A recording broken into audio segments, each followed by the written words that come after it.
किसी दूसरे को घाव देना अपने घाव का मरहम कभी नहीं हो सकता। ऐसा करने से दर्द सिर्फ बढ़ता है और घाव नासूर बन जाता है।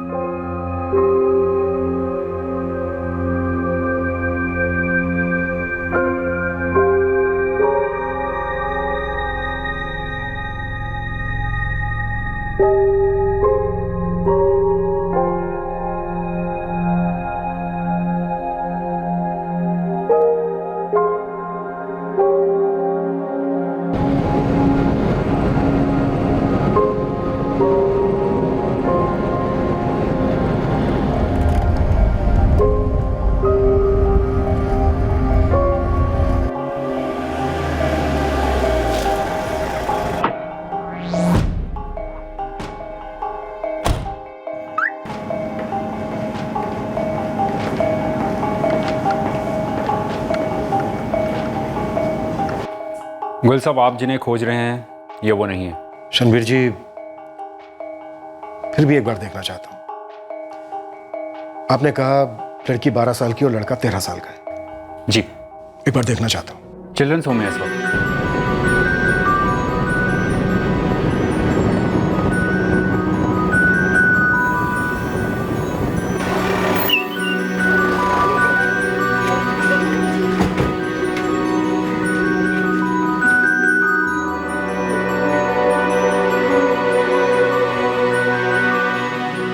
आनंद, गीता, कैसे हो तुम दोनों? ठीक है आंटी।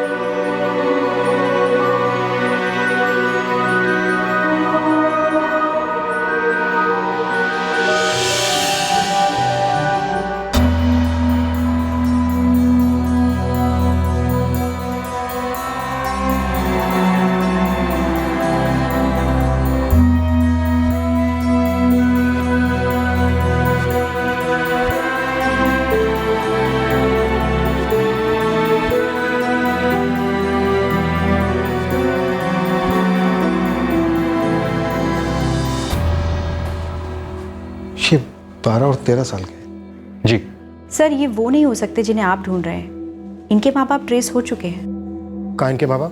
मध्य प्रदेश। आज शाम तक वो सारे डॉक्यूमेंट्स लेकर यहाँ आ जाएंगे।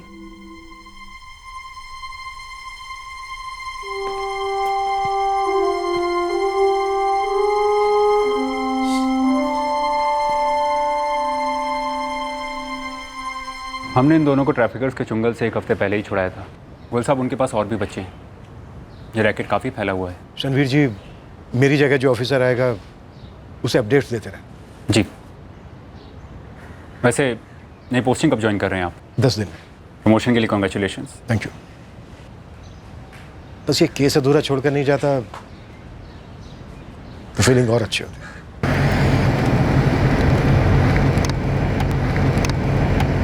इस अधूरे केस को अंजाम देने के लिए अब तक काफी इंतजार करना पड़ा, और कब तक करना पड़ेगा काश ये पता होता मुझे। उन बच्चों के माँ बाप वो भी इंतजार कर रहे होंगे। भारद्वाज, सुशीला, इस महीने के आखिर में मैं नई पोस्टिंग ज्वाइन कर रहा हूं।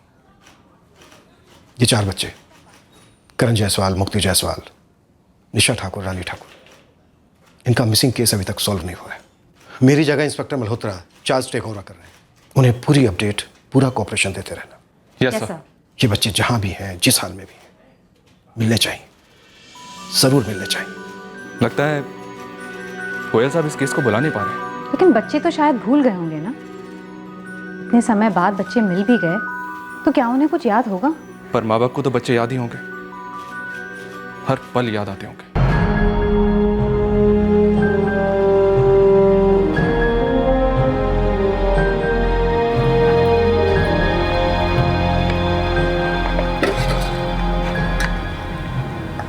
काश बच्चे जल्दी मिल जाए। 2 साल काफी लंबा अरसा होता है।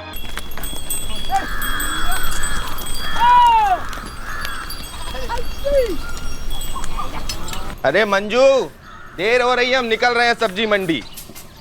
ओ योगेश भाई, हाँ। आपने फिर अपना ठेला हमारे घर के सामने खड़ा कर दिया था। हाँ विद्या बहन, एरा हमारा घर, एरा हमारा ठेला, आमने सामने ही तो है। वो तो आज सुबह हमने ढकेल के वहाँ किया है। तो गलती हो गई, कल से हम यहाँ नहीं खड़ा करेंगे, ठीक है? चलते हैं, राम राम। विद्या, चाय में चीनी डाली नहीं तुम, सारी फीकी पी गए। अब ऐसी भी क्या जल्दी थी, खुद डाल लेते, वरना हमको बोल देते, हम डाल देते। अरे देरी हो रही है, निकलते हैं।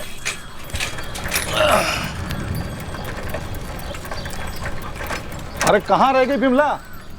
अरे जल्दी करो, देरी हो रहा है। हाँ हाँ आई। करण, मुक्ति, उठ जाओ जाओ जाओ, अरे उठ जाओ जल्दी से। क्या हुआ माई? क्यों उठा रही हो? रोज इसलिए उठाती हूँ क्योंकि तुमको रोज स्कूल जाना है। हम बापू के साथ काम पे जा रहे हैं, तुम लोग खुद ही तैयार होके स्कूल चले जाना। बस 1 ही घंटा बचा है। तुम जाओ, हम संभाल लेंगे। और सुनो, नाश्ता और खाना बना के रख दिया है, नाश्ता करके जाना और लौट के खाना खा लेना। नहीं माई, आज हम खाना खा के जाएंगे और लौट कर नाश्ता करेंगे। पगला गई है का? अरे माई, पगला तो तू गई है, जो हमें रोज रोज बताती रहती है। चलो उठो, जल्दी से स्कूल जाना। हाँ हाँ हाँ आई, चलती हूँ मैं। जल्दी आओ। काहे इतना वक्त लगाती है बिमला? देरी हो गया तो ठेकेदार पैसा काट लेगा ना? ना ना, नहीं काटेंगे, चलिए चलिए। चलो। प्रणाम रघु भैया, प्रणाम बिमला दीदी। प्रणाम प्रणाम। चलो भी, अब ब्रश भी हम करवा देगा। जल्दी जल्दी हाथ चलाओ वरना हमारे हाथ चल जाएंगे 2-2। रानी, निशा, जल्दी हाथ चलाओ वरना सच में हमारे हाथ चल जाएंगे। मेहनत मजदूरी करने वाले 2 जोड़ों के ये 4 बच्चे, करण, उसकी बहन मुक्ति जायसवाल और रानी और उसकी बहन निशा ठाकुर, सभी गांव के एकमात्र गवर्नमेंट स्कूल में पढ़ते थे।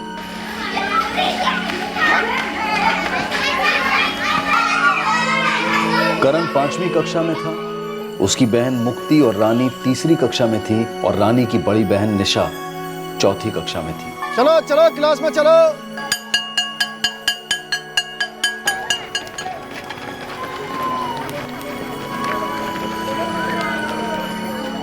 अड़ोस पड़ोस में रहने वाले ये 4 बच्चे एक साथ स्कूल जाते और एक साथ स्कूल से लौटते।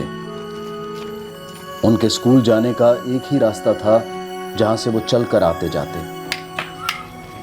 दोपहर का वक्त इन बच्चों के खेलने का वक्त होता और वो तब तक खेल में खोए हुए रहते जब तक उनके माँ बाप लौटकर उनके पीछे न लग जाते पढ़ाई और होमवर्क करने के लिए। वो दिन साल 2013 का था जब करण जायसवाल और उसकी छोटी बहन मुक्ति जायसवाल अपने पड़ोस की निशा ठाकुर और उसकी छोटी बहन रानी ठाकुर के साथ मिलकर रोज की तरह स्कूल के लिए पैदल निकल पड़े थे।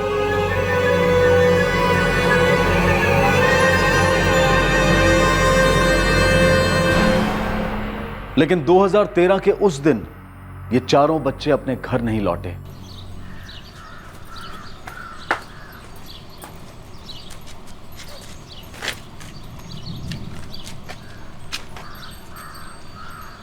विद्या, ए विद्या, बच्चों को देखा क्या? नहीं, कोई आवाज भी नहीं सुनी। हम सोच ही रहे थे बच्चे बाहर खेल क्यों नहीं रहे हैं। और ये करण और मुक्ति को भी नहीं देखा? अरे उनके घर में तो ताला लगा हुआ है। अरे विमला के घर की चाबी तो यही है, मतलब करण और मुक्ति भी स्कूल से लौटे नहीं है। वो चारों तो हमेशा साथ ही रहते हैं। हाँ, 2:30 बजे स्कूल छूटता है, 3:15 तक तो वो लोग घर पे आके खाना भी खा लेते हैं। आज 3:30 हो गए, अब तक क्यों नहीं आए? अरे दीदी, स्कूल में रोक लिया होगा या फिर रास्ते में खेलने में मगन हो गए होंगे। अच्छे हैं। ये अली,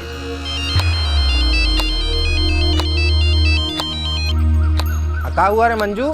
4 बज गए, रानी और निशा अभी तक नहीं आए स्कूल से। और करण मुक्ति लौटा है? वो लोग भी नहीं आए अब तक। तो कहीं खेल वेल रहे होंगे। एक काम करो ना, स्कूल जाके देखो। हाँ, और रास्ते पे नजर रखना।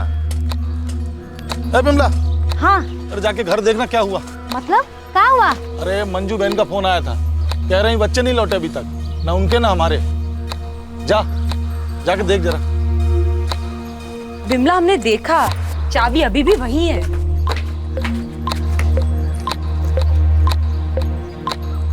शायद खाना वाना खा के कहीं खेलने मिलने गया हो। अंदर देख लेते हैं।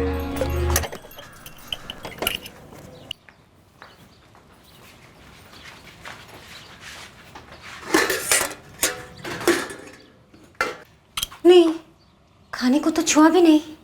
मंजू दीदी, बच्चे आते तो पता तो चलता, आवाज तो होती ना। अरे पर 5 बज गए, आज तक ऐसा कभी नहीं हुआ। हमारे साथ मंजू बहन और विद्या भी है। हम तीनों जा रहे हैं स्कूल में पूछने के लिए। तुम जरा गांव में ढूंढो ना तरुण। घर नहीं लौटे तो बिमला दी करण और मुक्ति गए कहाँ? हमको नहीं ना पता, वो रानी और निशा भी नहीं लौटे अब तक। तुम जरा देखो ना कहाँ हैं चारों। जी अभी जाते हैं। माजिद भाई, हमारी दीदी का जरूरी काम निकला है, आधा घंटा में लौट आएंगे। अरे लेकिन देख, आधे घंटे से ज्यादा नहीं तरुण, 4-4 गाड़ियां खड़ी है लाइन में। जी माजिद भाई। हाँ। अरे स्कूल तो बंद हो गया, स्कूल में कहाँ से होंगे बच्चे? घर पे भी तो नहीं है ना। भैया जरा स्कूल के कमरे खोल के तो देख लो, पता चला कि खेलते खेलते वो ही रह गए। अरे कैसी बात कर रहे हो जी? एक एक क्लास देखने के बाद ही बाहर से ताला लगाता हूँ मैं। अरे भैया काहे इतना बहस कर रहे हो? एक बार ताला खोल के दिखा दोगे तो कौन सी आफत आ जाएगी।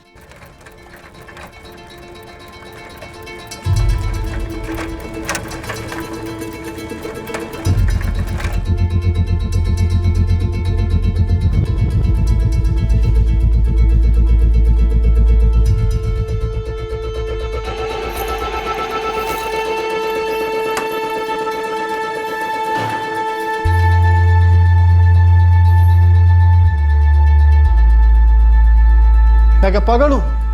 तो क्लास में बच्चे बैठे और मैं बाहर से ताला लगा दूंगा। ए लालो। मेरा नाम लालू नहीं ललित है, ललित बोलो। वो करण तेरी क्लास में है ना? 3 करण है क्लास में। कौन से करण की बात कर रहे हो? करण जायसवाल। हाँ, करण जायसवाल मेरी क्लास में। क्यों, क्या हुआ? कहाँ रहे करण? कुछ मालूम है? मुझे क्या मालूम, अपने घर पर होगा और कहाँ होगा। अरे नहीं है ना घर पर। क्यों? अबे तभी तो तुझसे पूछ रहे हैं ना। ये करण और उसका बहन मुक्ति कहाँ गए होंगे? और वो पड़ोस की 2 बच्चियां रानी और निशा बहनें हैं, तेरे स्कूल में है, वो भी घर नहीं पहुंची। जानता है कुछ? मुझे क्या पता।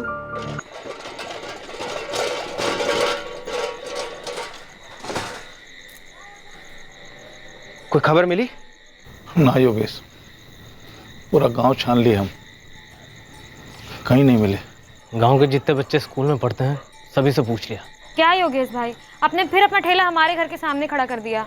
ए विद्या, तुम्हारा दिमाग खराब है क्या? यहाँ बच्चे घूमे, तुम्हें ठेला की पड़ी है? अरे नहीं नहीं, हम तो बस कह रहे थे, वो रोज योगेश भाई को याद दिलाना पड़ता है ना, वरना वो कहते हैं कि उन्होंने नहीं लगाया। अरे बस करो अब। क्या करें रघु, अब बच्चे ऐसे कैसे गायब हो सकते हैं? योगेश भैया, जीजा जी, हमें लगता कि अब हमें पुलिस में रपट लिखानी चाहिए। इतने छोटे बच्चे हैं, ना स्कूल में है ना सारे गांव में। इतनी रात हो गई, घर नहीं लौटे। हमें कुछ गलत लगता है।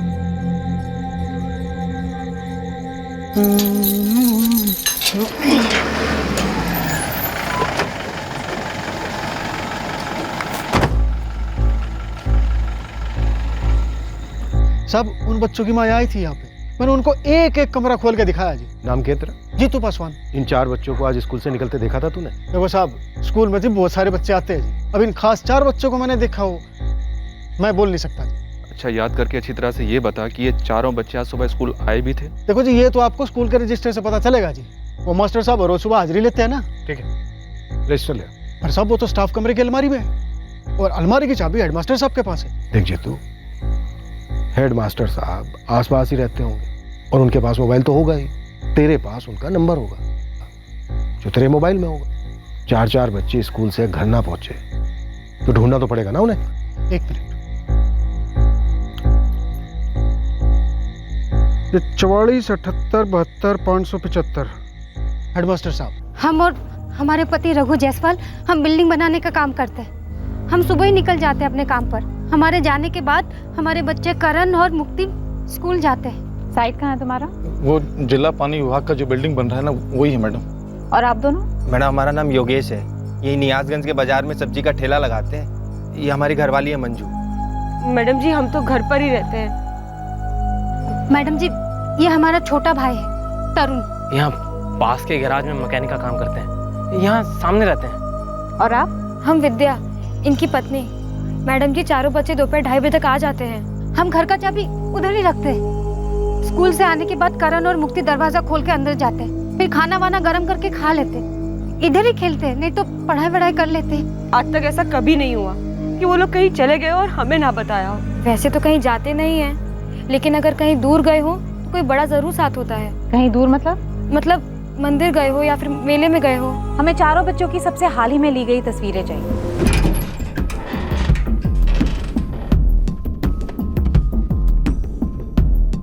तीसरी कक्षा, मुक्ति और रानी का क्लास।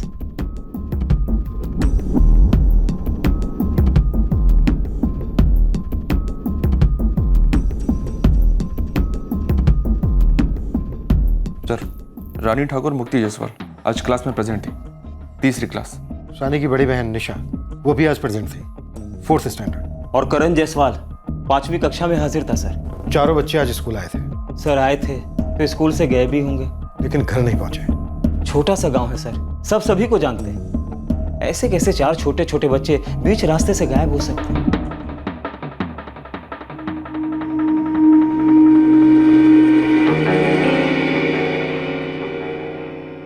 सुशीला, बच्चों के माँ बाप ने कुछ कहा कि आपसी दुश्मनी का केस हो सकता है जो कि इसने बच्चों से निकाली?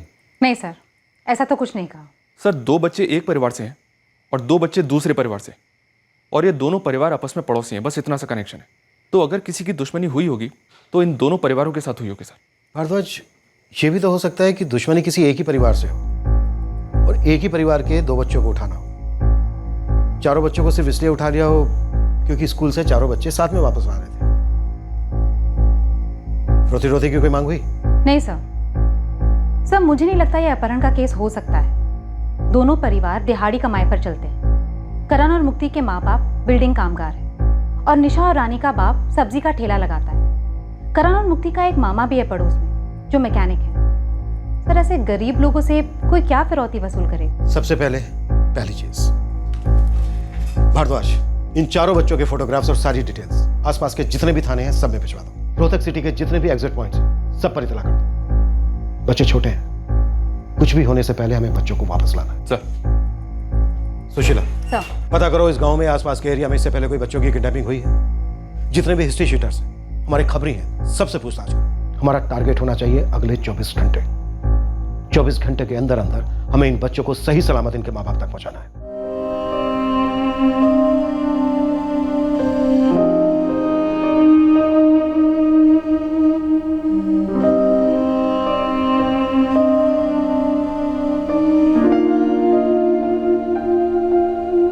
बात यूं है दरोगा साहब, हमारे गांव में कितने परिवार होंगे?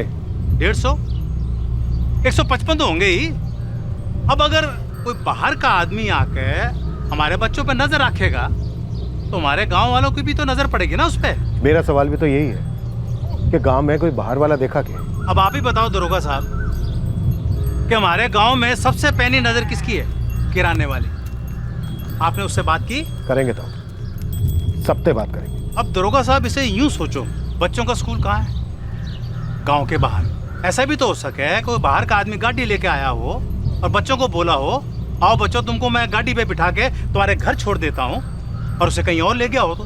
हाँ तो हो तो सके है, पर आपको ऐसा क्यों लगे है कि कोई बाहर का आदमी गाड़ी लेके आया होगा, बच्चों को फंसाया होगा और बैठा के कहीं ले गया? क्योंकि 10 साल पहले जो हुआ था वो अभी तो हो सके। ये हुआ था 10 साल पहले तब? हमारे पड़ोस में गांव है दोदरिया, वहाँ हूबहू ऐसी ही घटना घटी थी।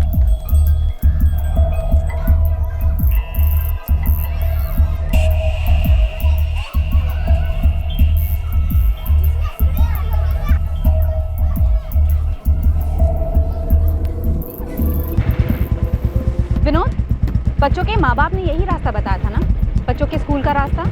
जी मैडम जी।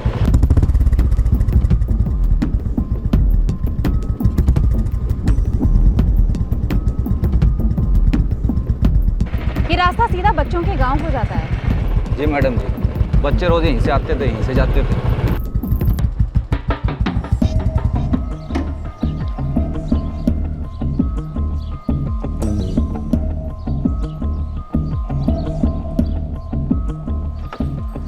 सारे रास्ते में ना तो एक दुकान है और ना ही कोई घर।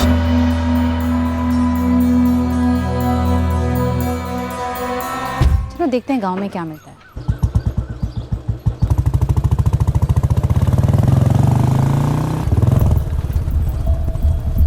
देखो मैडम जी, इस गांव के सारे बच्चे एक ही स्कूल में जावे हैं, सरकारी वाले, और गुजरते तो यहीं से हैं। उनमें से 4 गायब हुए हैं। सुना गांव वालों से। तो क्या ये 4 बच्चे कल तुम्हारे दुकान के सामने से गुजरे थे? गुजरे होंगे जी, मैंने ध्यान ना दिया। और फिर वैसे भी हम सारे बच्चों को नाम और शक्ल से थोड़ी पहचानते हैं। ये थे वो 4 बच्चे।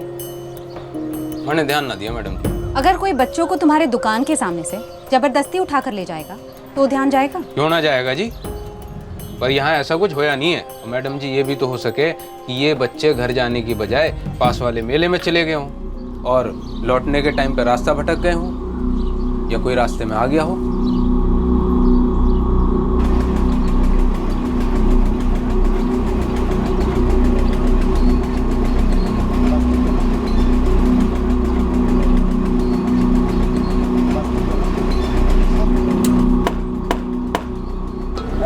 सुनिए, इन बच्चों को कहीं देखा है? मैडम जी मेला है, मेला है, यहाँ हजारों लोग आते जाते हैं। इसका चेहरा कौन याद रखता है?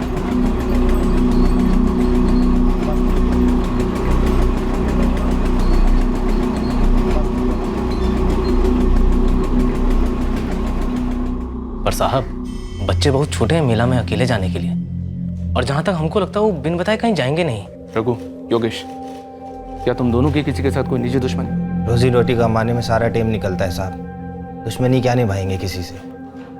गरीबी हमारी सबसे बड़ी दुश्मन है सर जी, रोज उसी से लड़ते हैं। पर साहब, बड़ों का लड़ाई में बच्चों को कौन गायब करता है? करता है तरुण। दुश्मनी हर तरीके से निभाई जाती है। करने को कोई कुछ भी कर सकता है, होने को कुछ भी हो सकता है। तुम सब लोग अच्छी तरह से याद करो, अपनी पत्नियों से भी पूछो, क्या कभी किसी ने उन्हें कोई धमकी दी थी?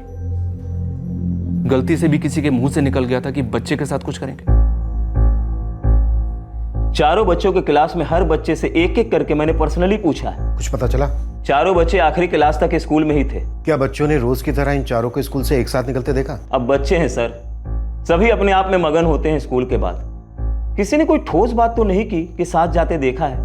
और वैसे भी सर, बात बात में बात पलटते रहते हैं। अच्छा, इन चारों बच्चों में से किसी एक ने भी किसी बच्चे से बात की कि स्कूल के बाद ये लोग कहीं जाने वाले हैं, मेले में या फिर कहीं और?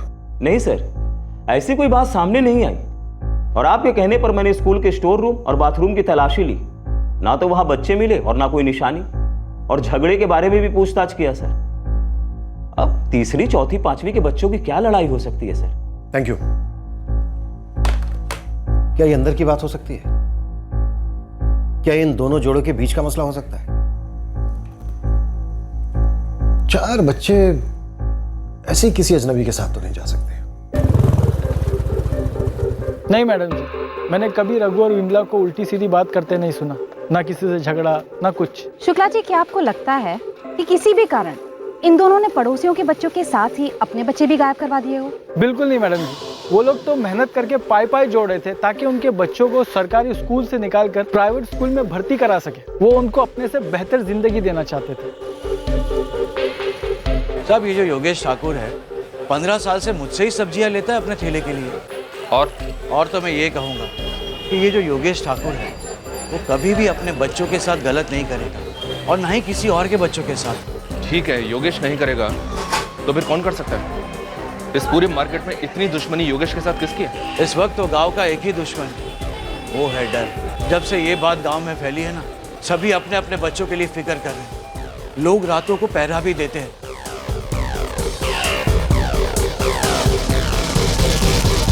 अस्सलाम वालेकुम मैडम। आइए माजी जी। मैडम जी, उस दिन जैसे तरुण के आपा का फ़ोन आया, वो तुरंत भाग निकला काम पर से। तरुण और उसकी बहन के बीच में कोई अनबन? अनबन? नहीं मैडम जी, तरुण बिमला का इकलौता भाई है और उसकी इकलौती बहन। दोनों काफ़ी करीब है एक दूसरे के। क्या तरुण इन 4 बच्चों को गायब कर सकता है या करवा सकता है? मैं मानता हूँ कि इंसान कुछ भी कर सकता है अगर उसका दिमाग खराब हो जाए तो, लेकिन तरुण ऐसा करेगा तो क्यों करेगा? गायब करके उसे क्या मिलेगा?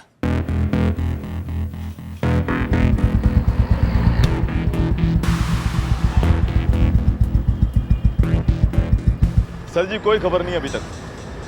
तीनों परिवारों को खूब खंगाला, लेकिन कोई अंदर की बात सामने नहीं आ रही। तुम्हारे रोहतक साइड का कोई गिरोह, ट्रैफिकिंग करने वाला, भिखारी माफिया? अभी तक तो कोई टिप नहीं मिली मैडम जी। वैसे जब से आपने बोला कि बच्चे गायब हो गए, उसी रात से रोहतक स्टेशन पे मेरे 3 बंदे फुल टाइम फील्डिंग कर रहे हैं। कोई भी खबर मिली पहले मेरा मोबाइल बजेगा, फिर आपका। गाँव और स्कूल के बीच एक रास्ता है, वो सबसे सुनसान है। हो सकता है वहीं से उठाए गए हों। वो तो हम भी जानते हैं राजेश, तू बस इतना पता लगा कि बच्चों को किसने उठाया और क्यों उठाया। यूपी और दिल्ली, वहाँ मेरे खास लोग हैं, भेजता हूँ फोटो उनको।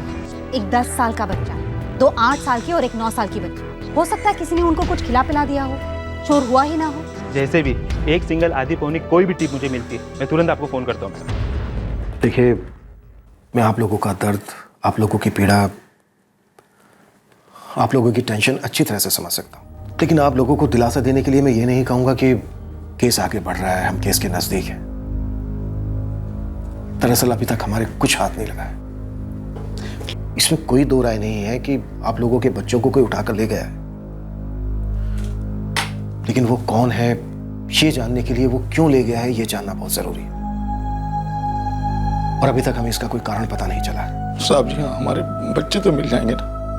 बच्चों के बिना जीना दुश्वार हो गया है साहब। साहब, सारा गांव एक हफ्ते से ढूंढ रहा है। देखिए, हम जमीन आसमान एक कर रहे हैं, हर गैंग, हर गिरोह, हर क्रिमिनल का पीछा कर रहे हैं, दूसरे राज्यों में भी हम लोग खोज रहे हैं, लेकिन अफसोस अभी तक हमें हमारे किसी भी सवाल का जवाब नहीं मिला। लेकिन मिलेगा, सवाल का जवाब मिलेगा, बच्चे भी मिलेंगे। ये वादा है मेरा आप लोगों से, हम बच्चों को ढूंढ कर रहेंगे। मैडम, एक टिप मिली है, नाम है प्रिया। कौन प्रिया? धंधा करती है मैडम जी, सुल्तान कला में रहती है। ठीक है, पर बच्चों के केस से क्या लेना देना? ये आपकी तीली है मैडम, जलाओ इसे, शायद थोड़ा अंधेरा दूर हो जाए बच्चों के केस पर से। उषा तिवारी न्यासगंज की है? हाँ साहब, दरअसल गांव का एक नाई है, श्यामू नाई। बंदी उसके बगल वाले घर में ही रहती है, और श्यामू घर वाले ने कुछ सुन लिया है। क्या सुन लिया? उषा किसी बाहर वाले का जिक्र कर रही थी साहब, जो बच्चे उठाने का काम करता है।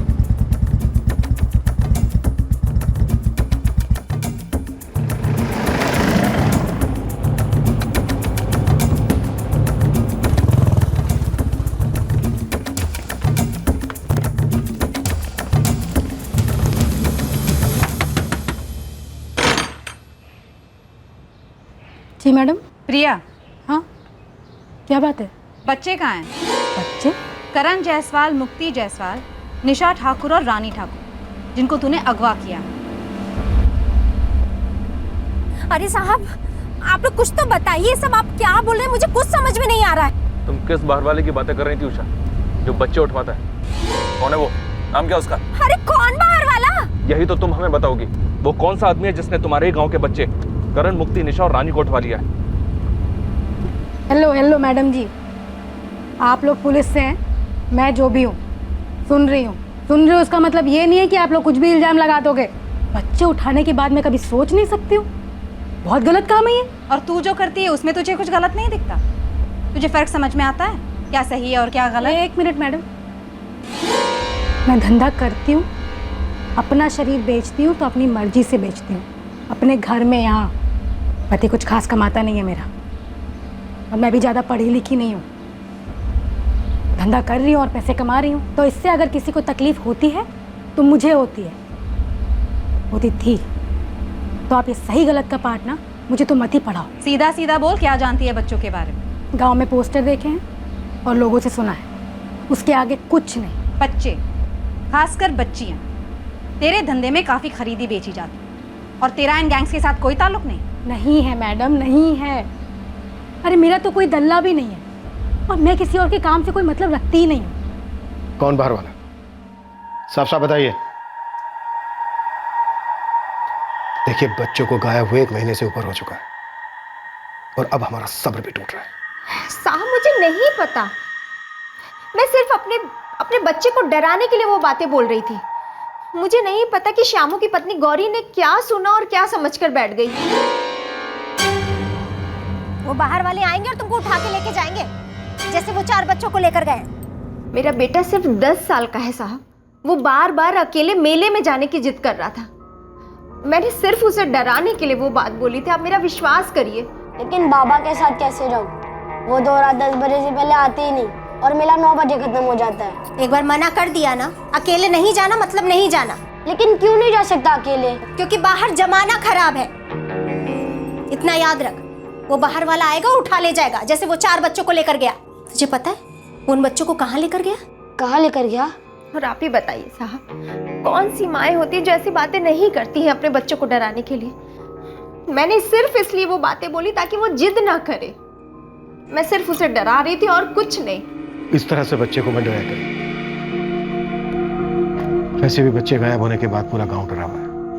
सो प्लीज आगे से ख्याल रखिएगा। मैं समझ सकती हूँ, उन माँ बाप के बारे में सोचती हूँ तो कलेजा मुंह को आता। अगर उनकी जगह मेरा बबलू होता तो मैं सच में मर जाती। सर,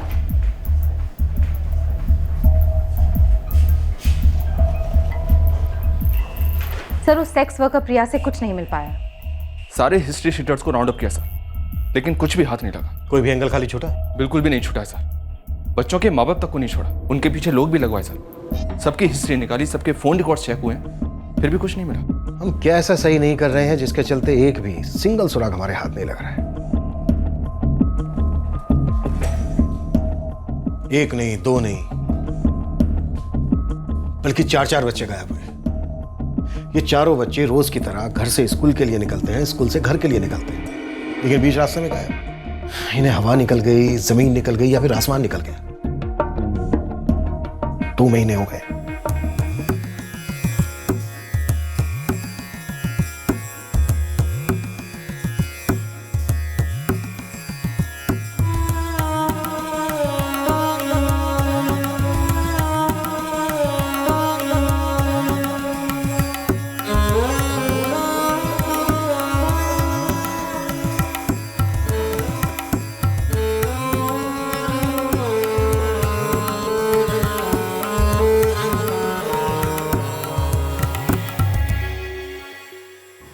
रघु भाई साहब और विमला गांव छोड़ के जा रहे हैं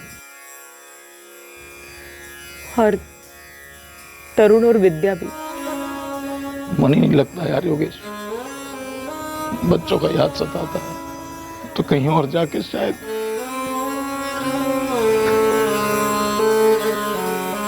तरुण तू भी? हाँ भैया, हम तो यहाँ आए थे दीदी और जीजा जी के साथ रहने। अभी सब होने के बाद हमारा भी यहाँ मन नहीं लगता। पता नहीं भगवान ने हमें ही क्यों चुना इतना बड़ा दर्द देने को। दोनों बच्चे एक साथ, पता नहीं कौन ले गया और क्यों ले गया। किस हाल में होंगे हमारे बच्चे।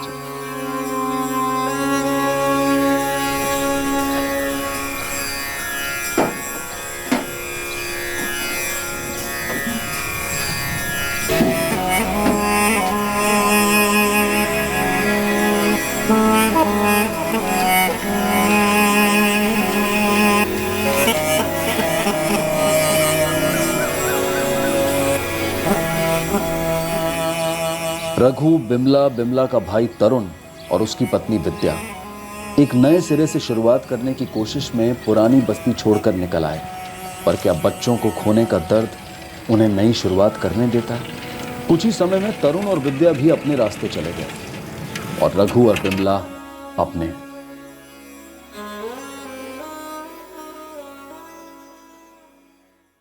दूसरी ओर एक पुलिस ऑफिसर की बेचैनी बढ़ती जा रही थी, जिसने ठान लिया था कि वो बच्चों को ढूंढ कर रहेगा।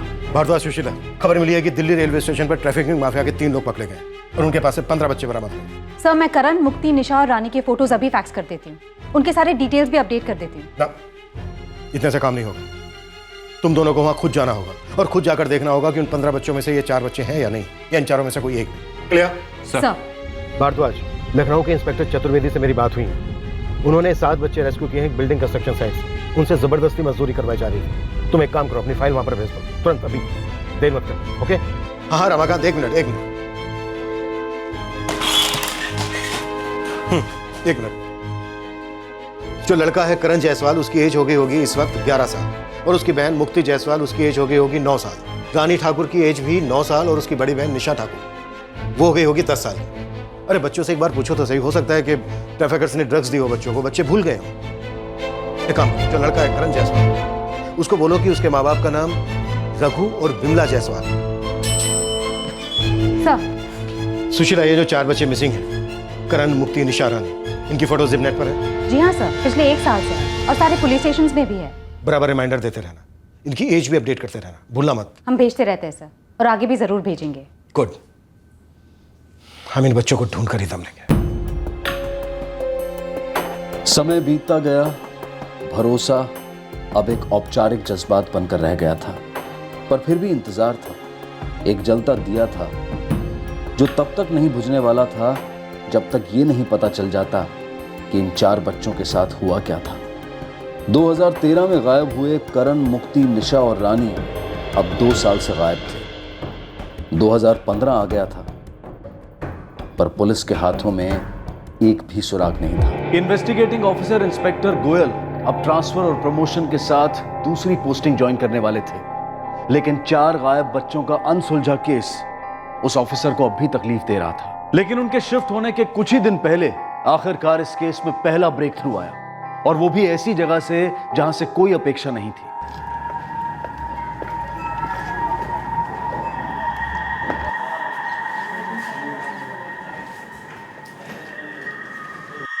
क्या नाम है आपका?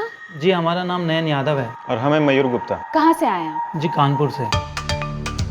क्या जानते हैं आप इन 4 बच्चों के बारे में? मैडम ये 4 बच्चे 2 साल पहले यहाँ नियाजगंज से गायब हुए थे। आप क्या जानते हैं जो कानपुर से यहाँ बताने आए हैं?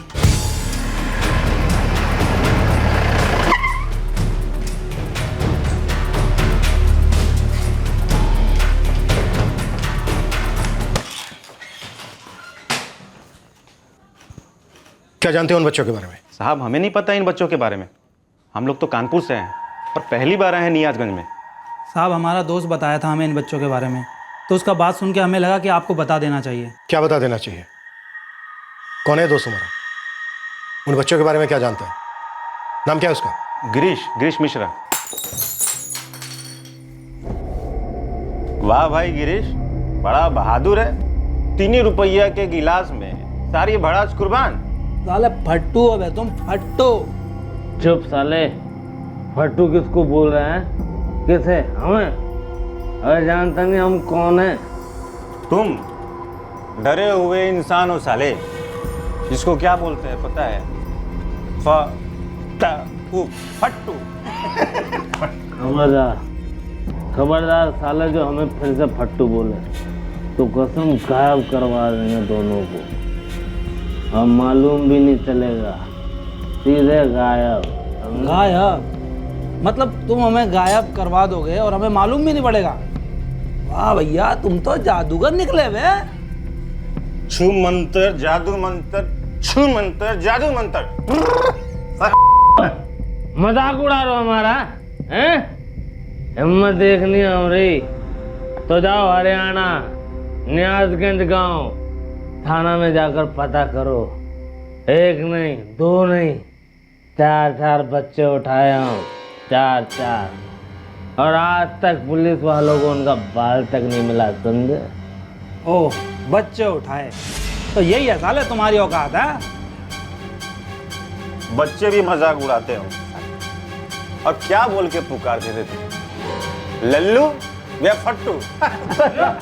चुप साले चुप।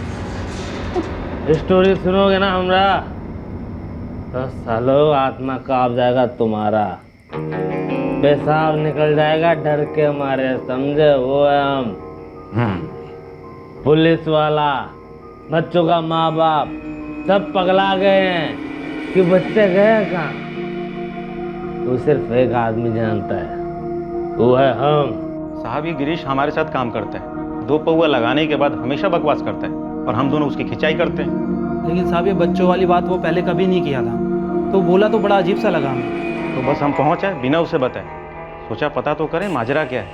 ये नाम गिरीश मिश्रा हमारी इन्वेस्टिगेशन के दौरान कभी सामने आया? नहीं सर। कभी नहीं सर। साहब 1 सेकंड, हमारे पास फोटो है इसका।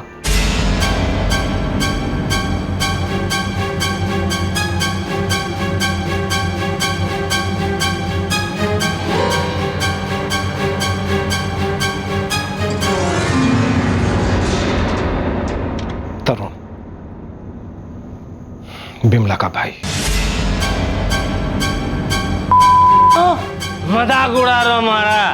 हैं? हिम्मत देखनी हमरी तो जाओ साला हरियाणा, नियाजगंज गांव थाना में जाकर पता करो।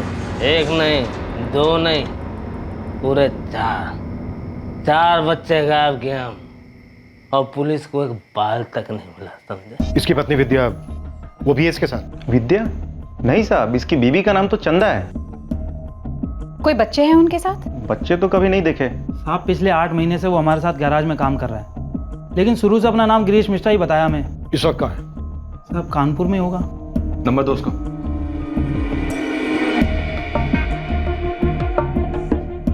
ये दोनों हमारी नजरों के सामने रहेंगे, हमारे साथ कानपुर चलें। हम इस तरुण उर्फ गिरीश मिश्रा को कॉल नहीं करेंगे, सीधा उठाएंगे इस साले को। Head sir. सुशीला, तुम ये बात रघु और बिमला तक पहुंचा दो, और याद रहे ये केस अभी तक हमने क्रैक नहीं किया है। सर, बच्चे गायब होने के 6 महीने बाद ही रघु और बिमला नियाजगंज छोड़कर कहीं और जाके बस गए, और उसी वक्त तरुण और विद्या भी अपने रास्ते चले गए। क्या इस केस में रघु और बिमला भी शामिल है, या फिर ये सिर्फ तरुण और विद्या ने किया है? योगेश, ये रघु और बिमला कहाँ हैं? मैडम जी वो तो 1-1.5 साल से दिल्ली में है। बच्चों के बारे में कुछ पता चला मैडम? नहीं, बस ऐसे ही पूछ रही थी। वो रघु का नंबर लगा रही थी और उसका नंबर बंद आ रहा था। कोई नया नंबर है क्या उसका? हाँ मैडम है, पर घर पर है। तुम लोगों की बात होती रहती है? जी हाँ, पर बात क्या है मैडम जी?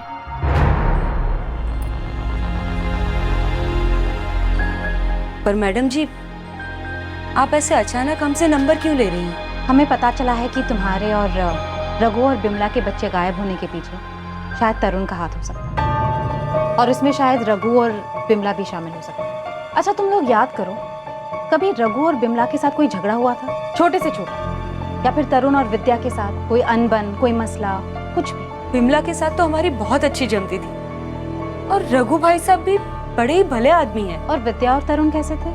उनके साथ अच्छी नहीं जमती थी? अब आप पूछ रही है तो याद आ रहा है हल्का हल्का सा। ये जो विद्या थी ना, वो थोड़ी चिड़चिड़ी थी स्वभाव से। अरे ये क्या मंजू दीदी, हमने अभी झाड़ू लगाया और कचरा का डब्बा यहाँ रख के जा रही हैं। अरे तो क्या हुआ, हमने कचरे का डब्बा ही रखा है, वो तो वो सफाई वाला आके लेके जाएगा। तुम काहे इतना परेशान हो रही हो? अरे परेशान होने वाली तो बात ही है, अभी आपने तो कचरा रख दिया, मगर आप पहरेदारी करेंगी नहीं ना? अभी आएगा वो गले कुत्ता, सब बिखरा के चला जाएगा हमारे घर के सामने, और हमको दोबारा झाड़ू मारना पड़ेगा। अब सुबह में ही काहे नहीं रख देती है कचरा, ताकि हमको एक ही बार झाड़ू मारना पड़े? ये क्या बात हुई? अब हम हमारे घर के काम के हिसाब से काम करेंगे या तुम्हारी साफ सफाई के हिसाब से? कमाल करती हो। कभी कूड़े कचरे को लेकर बहस, तो कभी इनके सब्जी के ठेले को लेकर। ओ योगेश भाई, आपने फिर अपना ठेला हमारे घर के सामने खड़ा कर दिया था। गलती हो गई, कल से हम यहाँ नहीं खड़ा करेंगे, ठीक है? लेकिन ऐसी छोटी छोटी बातों के लिए कोई बच्चों को क्यों गायब करेगा? पता नहीं मंजू, लेकिन आज पूरे 2 साल के बाद ये पता चला है कि शायद तरुण ने कुछ किया था। क्यों किया था, विद्या इसमें शामिल थी या नहीं, अभी कुछ मालूम नहीं। लेकिन रघु भाई साहब और विमला, वो भी इस सब में मिले हुए होंगे, ऐसा तो हम सोच भी नहीं सकते। खबर सिर्फ इतनी थी कि तरुण विमला का छोटा भाई कानपुर में गिरीश मिश्रा के नाम से जी रहा था, और उसने इन 4 बच्चों को गायब करने का दावा किया था। लेकिन तरुण ने ऐसा दर्दनाक दावा किया क्यों था? दर्द क्या था, क्यों था? ऐसी भी क्या दुश्मनी थी और किससे थी? ये कैसा गुस्सा था? लेकिन जिस सवाल से अब भी सब बेखबर थे, वो ये था कि करण, रानी, मुक्ति और निशा आखिर थे कहां, किस हाल में थे?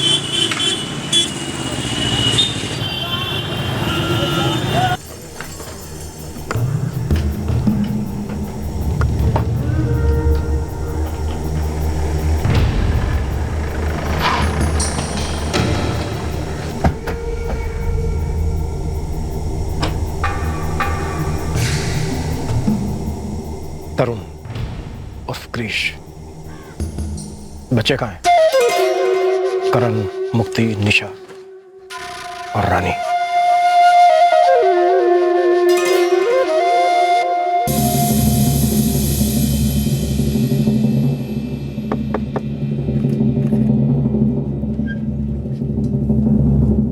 बिमला जायसवाल जी।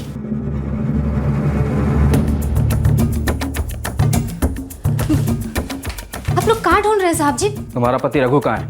वो काम पर गए हैं, नरेला में काम करते हैं वो। बच्चे कहाँ हैं बिमला जी? बच्चे?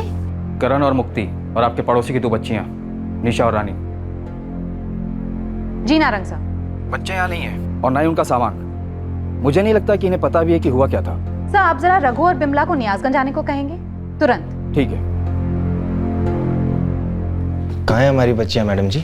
हमें अभी पक्का पता नहीं। मैडम जी, आप वो रघु भाई साहब और बिमला के बारे में कुछ कह रही थी, वो क्या था? मैं ये पूछ रही थी कि क्या आपकी बच्चियां उन दोनों के पास तो नहीं? लेकिन बच्चे तो उनके भी गायब हुए थे, तो हमारी बच्चियाँ उनके पास कैसे हो सकती हैं? योगेश जी, जुर्म की दुनिया में कुछ भी हो सकता है। फिलहाल बिमला का भाई तरुण हमारे कस्टडी में है, उसे सब पता है।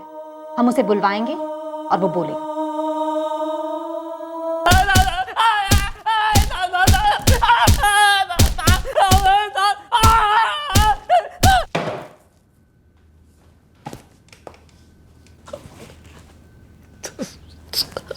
तरुण उर्फ ग्रीश मिश्रा, बच्चे कहाँ हैं? हमें नहीं मालूम साहब। वो मयूर और नयन आपसे झूठ बोल रहे साहब। हमने कुछ नहीं किया साहब। पता नहीं शराब के नशे में हम क्या बकवास कर गए साहब। हमें नहीं मालूम साहब। हमें कुछ नहीं मालूम साहब, हम भी तो उतना ही परेशान थे। इस केस ने पिछले 2 साल से हम सबकी नींद हराम कर रखी है, इसलिए मैं कुछ नहीं जानती, मुझे कुछ नहीं पता। ये धुन तू हमारे सामने गाना ही नहीं, क्योंकि हम कुछ नहीं सुनेंगे। लेकिन हाँ, तुझे सब कुछ अच्छी तरह से सुनाई देगा जब हम तेरे पति की एक एक हड्डी को बहुत अच्छी तरह से तोड़ेंगे, और उसके बाद तेरी भी धुलाई होगी जम के, कोई रहम नहीं। और तू तब तक पिटेगी जब तक ये बता नहीं देती कि बच्चे इस वक्त कहां हैं और किस हालत में हैं। अगर तूने कुछ नहीं किया तो फिर यहां से इतनी दूर कानपुर जाकर तू तरुण से ग्रीश मिश्रा क्यों बना? तेरी बीवी विद्या से चंदा क्यों बनी? साहब वो तो हमने अपने घर वालों के गुस्से से बचने के लिए नाम बदला था साहब। कैसा गुस्सा? न्यासगंज में तुम लोग तरुण और विद्या थे, तो कानपुर में गिरीश और चंदा क्यों बने? वो हमारे पति ने कहा कि नाम बदल लेते हैं, वरना अगर कोई गांव का मिल गया और उसने हमें पहचान लिया तो बवाल खड़ा हो जाएगा। कैसा बवाल? तेरी कहानी सुनने के लिए इस वक्त मेरे पास बिल्कुल वक्त नहीं है, इसलिए जल्दी से बोल, बच्चे कहाँ हैं? साहब हमें नहीं मालूम साहब, बच्चे कहाँ हैं। हमने इसलिए नाम नहीं बदला था साहब, सच कह रहे साहब। वो हम और विद्या भाग के शादी की थे साहब, और हमारा गांव साहब कानपुर की तरफ ही पड़ता है, इसलिए डर गए थे कि कहीं कोई हमें पहचान ना ले साहब।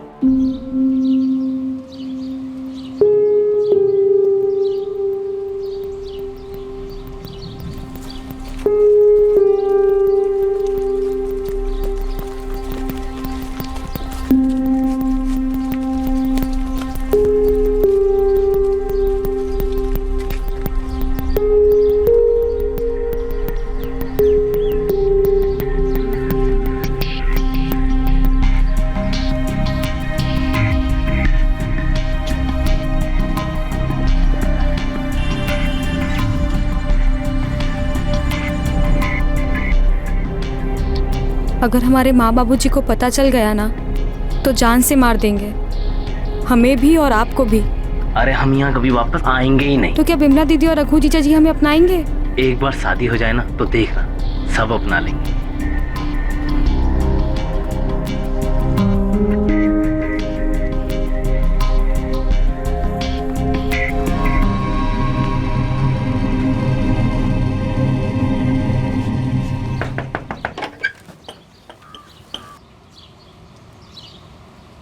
दीदी अब हम और विद्या पति पत्नी हैं।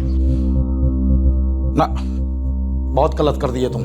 जीजा जी हम एक दूसरे से प्रेम करते हैं। भाड़ में गया तुम्हारा प्रेम। अरे हम अपना जाति के बाहर झांक कर नहीं देखते हैं, और तुम तो मतलब एकदम। हम क्या करते दीदी, माँ बाबूजी हमारा सुन ही नहीं रहे थे, और इसके माँ बाबूजी जबरदस्ती इसका शादी कहीं और करने का बात कर रहे थे। खुद ही सोचो दीदी, 3 जिंदगी खराब होता, हमरा, विद्या का और उस लड़के का जिससे विद्या का शादी होता। 3 लोगों का बड़ा फिक्र है तुमको। ये नहीं सोचे तुम्हारे माँ बाबूजी का क्या इज्जत रहेगा गांव में, और ये लड़की के माँ बाबूजी बिरादरी के सामने सर लटकाए बैठे होंगे। ये नहीं सोचे तुम?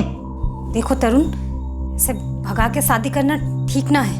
दीदी उसका तरफ तो देखो ही मत तुम चुपचाप अपना गलती लेके अभी का भी निकल जाओ यहाँ से। तुम जो किए हो ना, वो सिर्फ एक कायर, बुद्धू और खुदगर्ज इंसान कर सकता है। नाक कटा दी हमारा। निकल जाओ।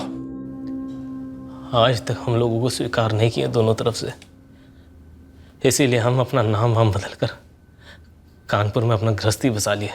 तेरी गृहस्थी की कहानी सुनने में मेरी कोई दिलचस्पी नहीं है तरुण। हमें भी मालूम नहीं साहब बच्चे कहाँ हैं। सच कह रहे हैं, हमें नहीं मालूम। सर रौनकपुर गांव में भी पता किया और तरुण के माँ बाप से भी पूछताछ की। बच्चे वहां तो नहीं है। ये तरुण साफ साफ झूठ बोल रहा है। और ये विद्या भी सर। इन दोनों को रघु और विमला ने सपोर्ट नहीं किया था शादी के बाद। कहीं ये वजह तो नहीं है बच्चों को गायब करने के पीछे? सर तरुण तो करण और मुक्ति का मामा है और रानी और निशा भी उसे अच्छी तरह से जानते थे क्योंकि वो पड़ोसी था। पॉसिबल है ये तरुण बच्चों को स्कूल से निकलते ही मिल गया।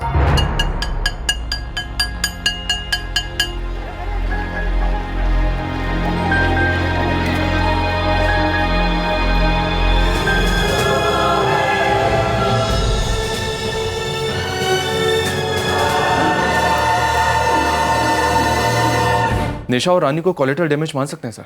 लेकिन डैमेज क्या है? इस आदमी ने किया क्या होगा इन 4 बच्चों के साथ?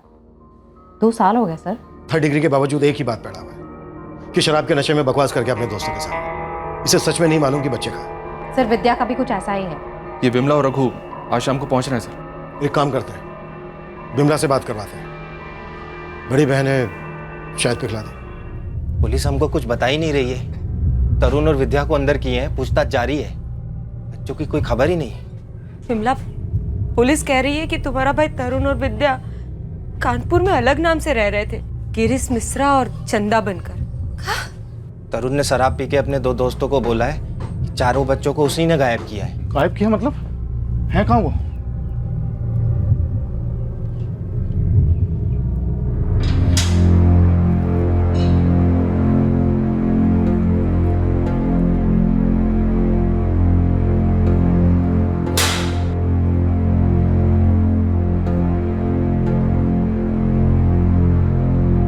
तरुण, बता दे भाई। देखो, हम तुम्हारी विद्या से शादी का विरोध किए थे, हमको सजा दे दो। बच्चों का क्या गलती? बता दो कहाँ है? हम हाथ जोड़ के माफी मांगते हैं तुमसे। माफी? माफी? एक कायर से, बुद्धू से, खुदगर्ज से नाक कटा दी। अरे क्या क्या नहीं बोले थे, जबकि हम डरे हुए थे, बेसहारा आपके पास आए थे। मदद के बजाय रास्ता दिखा दिए। बच्चे कहाँ हैं बता दो। करण हमारा भांजा और मुक्ति हमारी भांजी। हम जब विद्या कुछ खरीद के देते या घर का बना मिठाई देते तो तुम क्या बोलते कि ना लो, लौटा दो, वरना इनके जैसा हो जाओगे। मानो जैसे साला कोई रोग हो गया हो।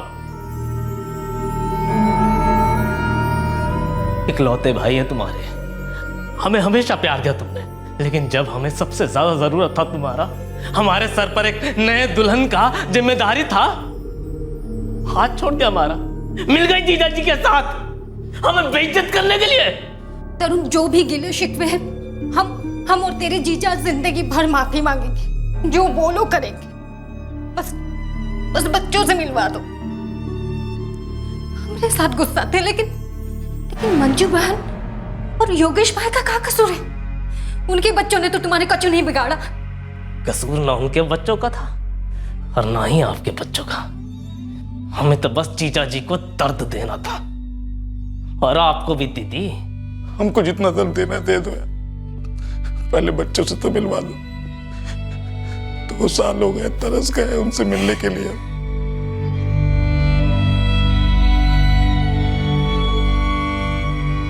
बच्चे कहाँ हैं तरुण?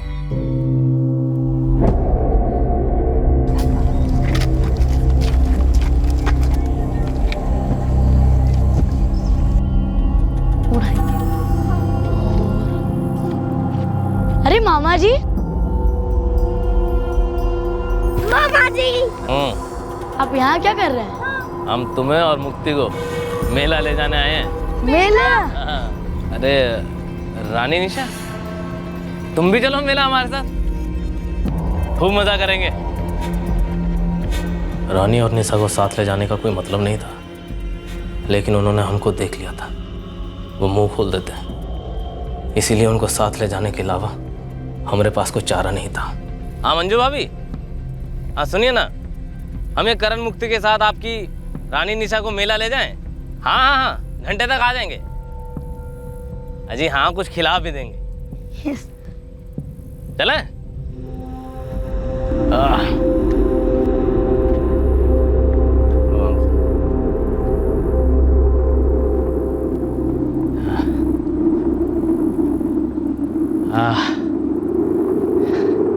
चलो बच्चा पार्टी, अब थोड़ा सुस्ता लेते हैं, ठीक है? और चॉकलेट्स भी खा लेते हैं। हाँ, फिर चलेंगे मेले में।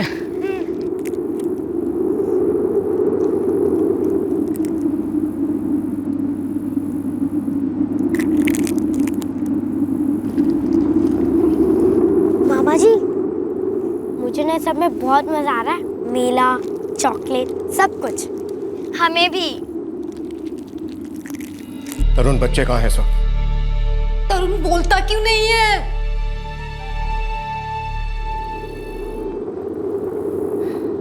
करण बेटा, यहाँ तो आओ एक सेकेंड। हाँ मामा जी। हम लोग हर महीना ऐसे ही घूमने आएंगे, अच्छा लगता है? बहुत अच्छा लगता है मामा जी। हैं? और तुम्हें मालूम है, शहर में से भी 10 गुना बड़ा मेला लगता है, वहाँ भी लेकर चलेंगे तुम। सच में? हाँ हाँ। ये देखो, मेरे पास तुमसे भी बड़ी चॉकलेट है। तो दीदी मुझे आधा। मैं क्यों दूँ? रानी खानी तो ना उसे, मेरे पास और है।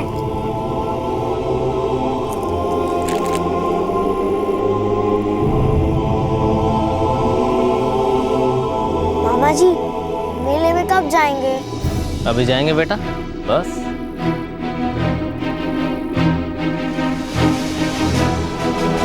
चारों वही हैं, जमीन के अंदर।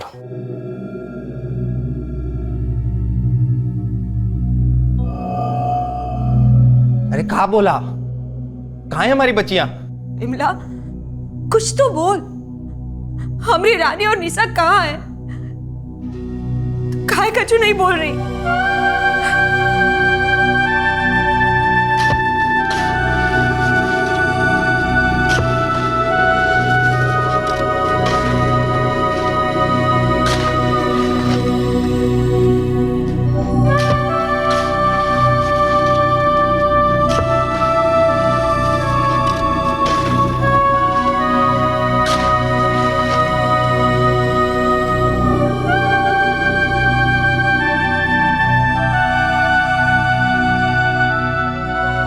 चलते हैं मंजुबा,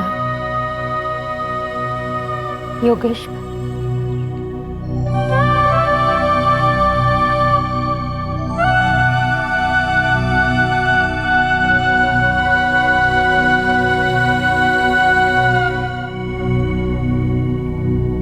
विद्या, तुम्हें मालूम था, पहले दिन से मालूम था।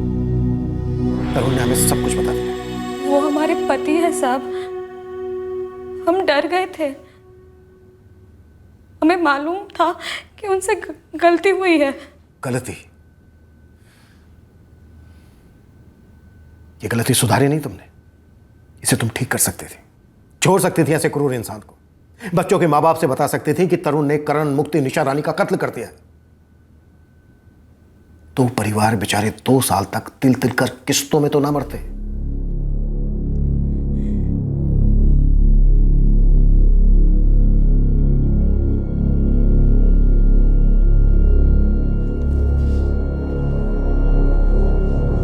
भारद्वाज, चार्जशीट फाइल करो और इन चारों बच्चों के कंकाल का डीएनए टेस्ट करवाओ। जी सर। सुशीला, सर। तुम विद्या पे काम करो, उसे गवाह बनाओ। उसे पहले से सब कुछ मालूम था, अगर हम उसे गवाह बना पाए तो ये केस और मजबूत बनेगा। Yes sir.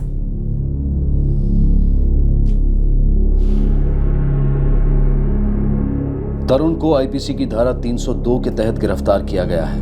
उस पर आईपीसी की धारा 365 के तहत किडनैपिंग का चार्ज भी लागू है। चारों बच्चों का डीएनए मैच किया गया और इस बात का पुष्टिकरण हुआ कि बरामद हुए कंकाल वाकई करण, मुक्ति, निशा और रानी के थे। गरीब तबके के 2 जोड़े पूरे 2 साल से अपने गायब हुए छोटे बच्चों को लेकर बेखबर थे और जब खबर आई तो चारों के अंदर कुरेदता दर्द एक खंजर के वार में बदल गया। वो चारों बच्चे 2 साल पहले उसी दिन मारे गए थे जिस दिन वो स्कूल से अपने घर नहीं लौटे थे। इन बच्चों का नरसंहार सिर्फ इसलिए हुआ क्योंकि एक इंसान अपनी बहन और अपने जीजा को एक घरेलू मामले को लेकर दर्द देना चाहता था, प्रतिशोध चाहता था, जो उसने उनके बच्चों करण और मुक्ति को जान से मार कर लिया।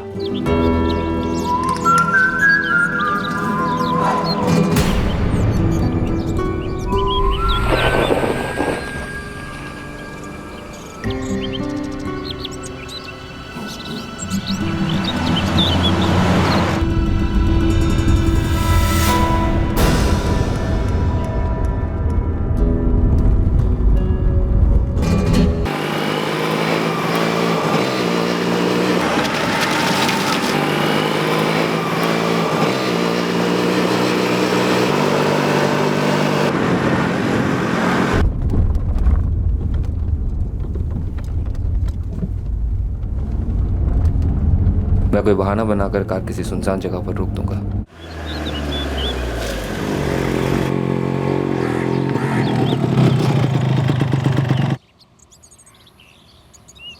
क्या हुआ अभिषेक?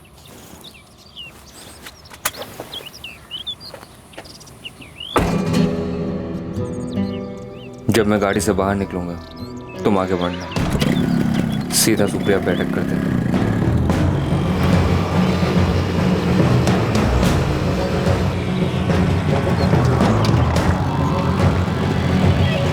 अभिषेक! ढंग से फायर करना, मरनी चाहिए। जैसे मैंने अभी बताया बिल्कुल वैसे ही होना चाहिए। आप फिक्र मत कीजिए साहब, जैसा आपने बोला बिल्कुल वैसा ही होगा। कल होगा, कल होना ही होगा।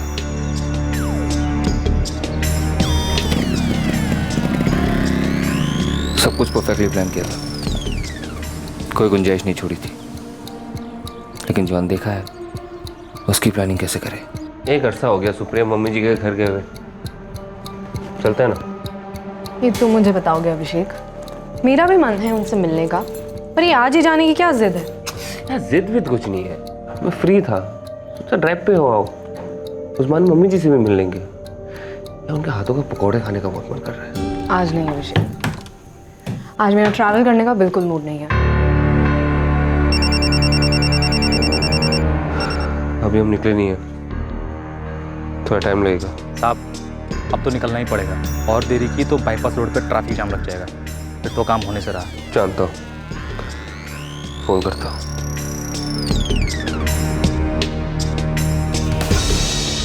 मेरी प्लानिंग में मैंने सुप्रिया के मूड के बारे में सोचा ही नहीं था। इस मूड ने प्लानिंग को एक अलग मोड़ दे दिया।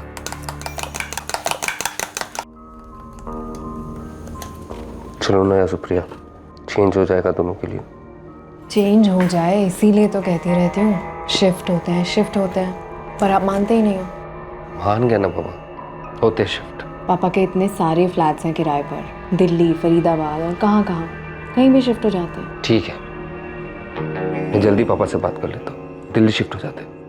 लेकिन आज के आज तो शिफ्ट नहीं हो सकते ना, आज तुम्हारे मम्मी पापा के आ जाते। चलो ना यार, एक दूसरे के साथ टाइम स्पेंड किए हुए वर्षों हो गया। अभिषेक तुम्हें हो क्या गया है? आज कुछ अजीब सा बिहेव नहीं कर रहे हो? मतलब हमारी प्राइवेसी के लिए मेरे मम्मी पापा के घर जाना चाहते हो? तुम ठीक तो हो? अरे मैं ठीक हूँ, चलो ना यार सुप्रिया, बड़ा मूड हो रहा है बाहर जाके घूमने का, प्लीज। ठीक है, मैं तैयार होके आती हूँ।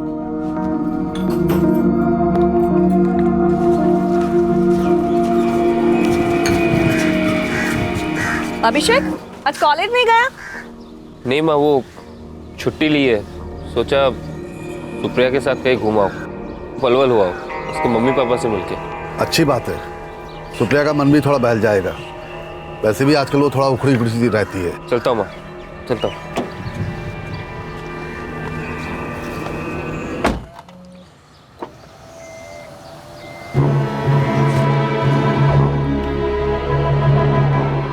हाँ, 5 मिनट में मैं तुम्हें क्रॉस करूँगा, मैक्स टू मैक्स 9:30 बजे। ओके।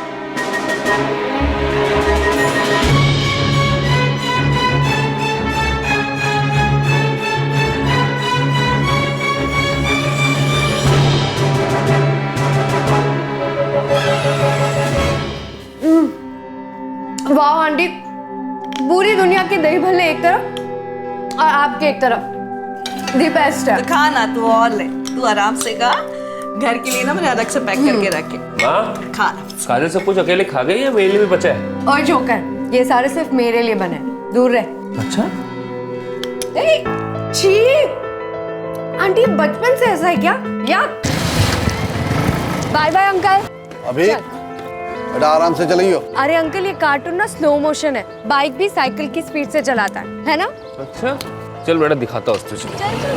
बेटा स्पीड नहीं। अरे अंकल आप फिक्र ना करो, मैं बैठी हूँ ना पीछे, मजाल है या आउट ऑफ कंट्रोल हो, है ना? चलो चल बेटा दिखाता हूँ।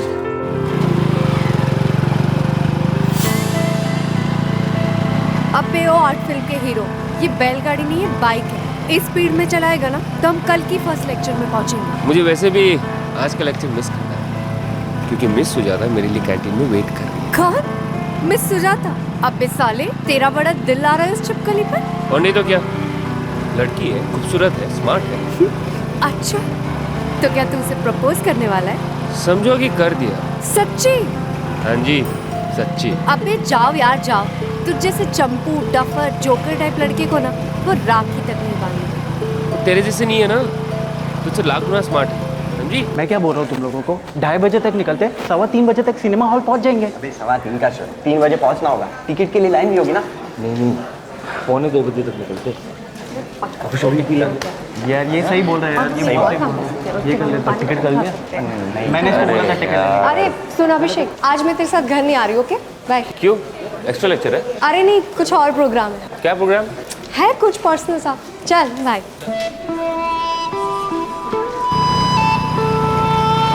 क्या प्रोग्राम था तेरा प्रभात के साथ? मूवी। सुबह वही आया था तुझे पिक करने?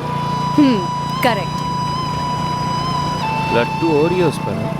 रॉन्ग, वो लट्टू हो गया है, मैं तो बस सोच ही रही हूँ। हाँ वैसे बुरा भी नहीं है वो। क्यों, कोई प्रॉब्लम?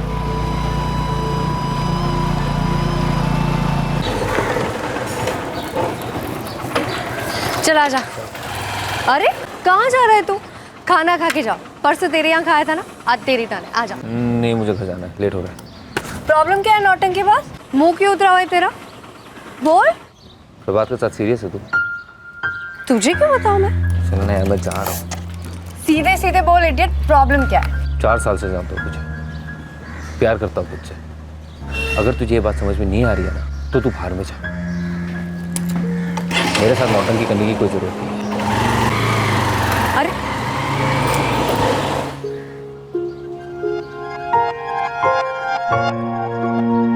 काजल खाना नहीं खाएगी? अभिषेक भी नहीं आया आज? मम्मी मेरा मूड ऑफ है, मैं बाद में खाऊंगी प्लीज।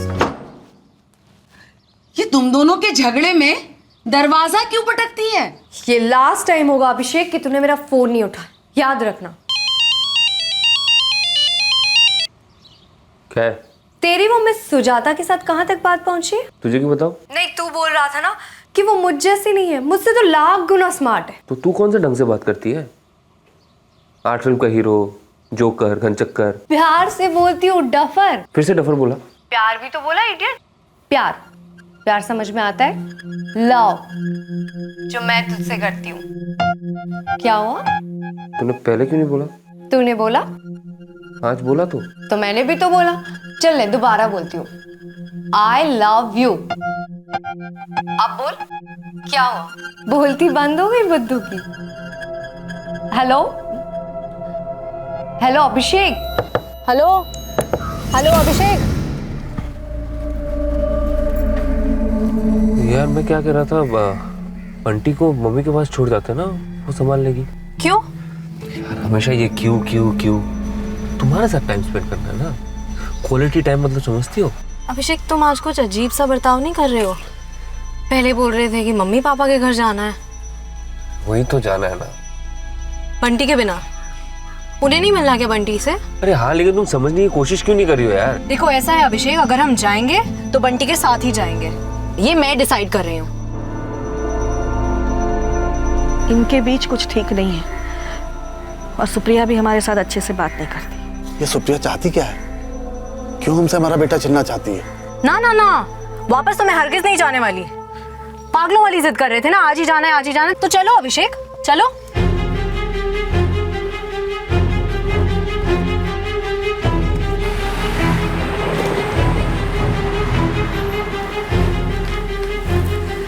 से झगड़ते हुए जा रहे हैं। मुझे कुछ अच्छा नहीं लग रहा। मैं समझ ही नहीं पा रही थी अभिषेक क्यों बंटी को साथ नहीं लेना चाहता था। मैं चाहता तो अब भी इस ट्रिप को कैंसिल कर सकता था, पर मैं ऐसा करना नहीं चाहता था। काफ़ी कुछ हो चुका था लाइफ में, और इस काम की प्लानिंग में भी मैं काफ़ी धंस चुका था।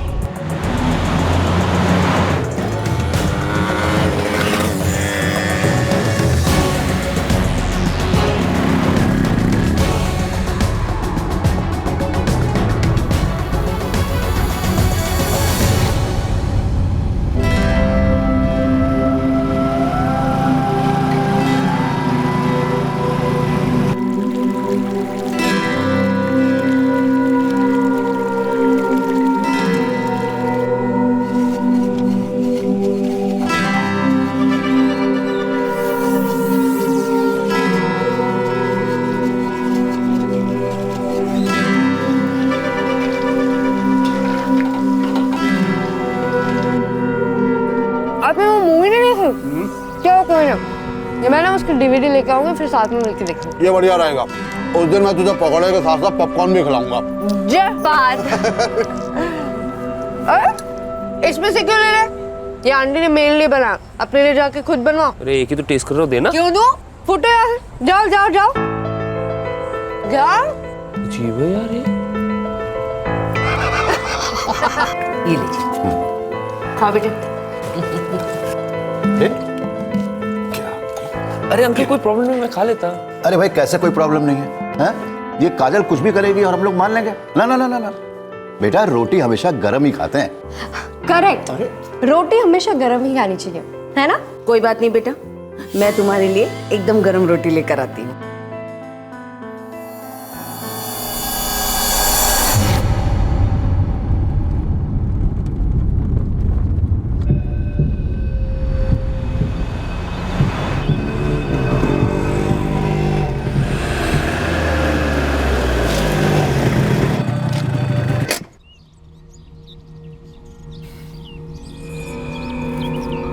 क्या हुआ अभी? अभी मम्मी पापा का घर आए गया ना? जोर से लगे यार, समझा करो। अभी आया, जल्दी आना।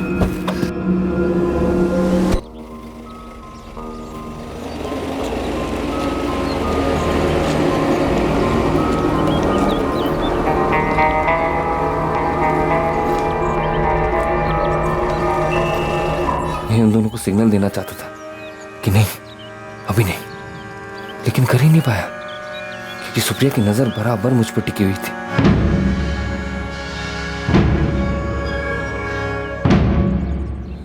हे भगवान, बंटी को कुछ नहीं होना चाहिए।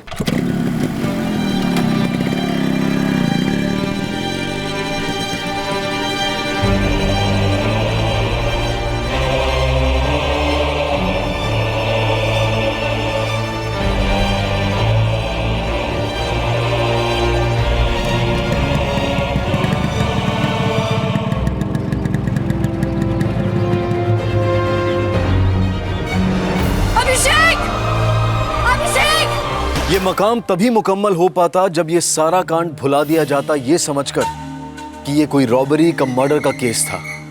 लेकिन क्या अभिषेक कभी अपने मकाम पर पहुंच पाएगा? सर, पलवल बाईपास के पास फायरिंग हुई है। Gang war? लगता तो नहीं सर। एक फैमिली कार से जा रही थी, हस्बैंड वाइफ और 6 महीने का बच्चा। किसी ने वाइफ को गोलियां मारी हैं। हस्बैंड खुद कार ड्राइव करके हॉस्पिटल तक पहुंचा था और वहीं से उसने कॉल किया। अरे कुछ ठीक से तो बताओ कि हुआ क्या है? अरे कुछ नहीं कहा अभिषेक ने, हॉस्पिटल से फोन था, कह रहा था कि गोलियां चली बस। पर तीनों ठीक तो है ना? अरे मीनाक्षी जल्दी करो। मैंने कहा था ना जब वो निकल रहे थे, मुझे कुछ ठीक नहीं लग रहा था। अरे शुभ शुभ बोलो, शुभ शुभ सोचो। मुझे सबसे ज्यादा फिक्र बंटी की हो रही है।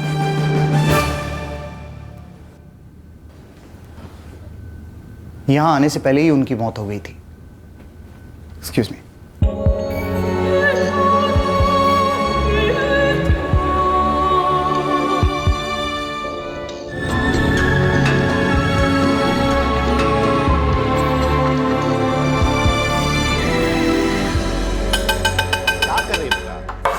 मम्मी, ये रोटी चल जाएगी, आ रही हूँ।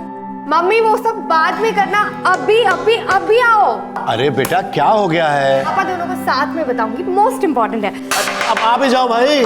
अरे मम्मी आप ये सब छोड़ो, क्या आओ। और अब आप दोनों सुनो, मैंने डिसीजन लिया, एक्चुअली हमने लिया है। हम यानी? मैंने और अभिषेक ने। तुम दोनों शादी करना चाहते हो, है ना? हाँ। भाई इसमें सरप्राइज क्या है? पापा सरप्राइज था, मम्मी ने सब कचरा कर दिया। ये लो, अरे 5 साल से तुम दोनों को साथ में देख रहे हैं, कोई भी देख के कह देगा कि ये लोग शादी करने वाले हैं। मेरी रोटी जल रही है। पापा आप लोगों को कोई ऑब्जेक्शन ही नहीं है? मतलब कि तुम शादी नहीं कर सकती हो, ऐसे डायलॉग्स भी नहीं बोले? क्यों बोलेंगे? अभिषेक अच्छा लड़का है, तू उसके साथ खुश है, वो तेरे साथ खुश है, तुम दोनों में दोस्ती अच्छी है, बस अब तुम दोनों को शादी कर ही लेनी चाहिए। पापा आप ना वर्ल्ड के सबसे बेस्ट पापा हो, I love you. Even I love you बेटा। मुझे विश्वास है तुम दोनों एक दूसरे के साथ बहुत खुश रहोगे, क्यों भाई? बिल्कुल, और ऐसे ही जीवन भर हंसते खेलते रहना। मैं ना उस जोकर से जाके बात करती हूँ कि उसने अंकल आंटी से बात की कि नहीं। पक्का भूल गया होगा इडियट। मैं आई। काजल खाना।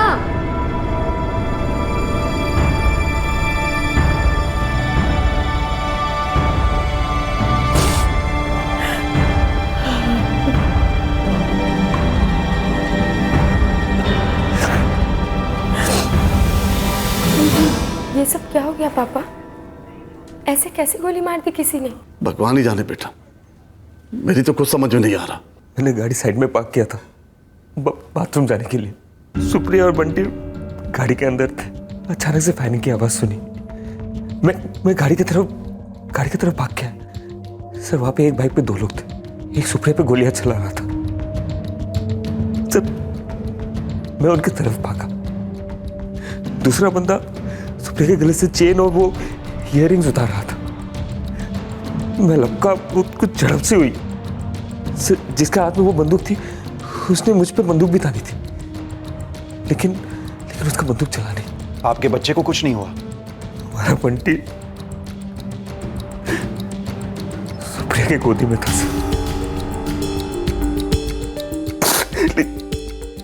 लेकिन जब मैं वापस आया तो वो ड्राइवर सीट पे पड़ा हुआ था, जोर जोर से रो रहा था। जाते जाते सुप्रिया हमारे बेटे को बचा गई।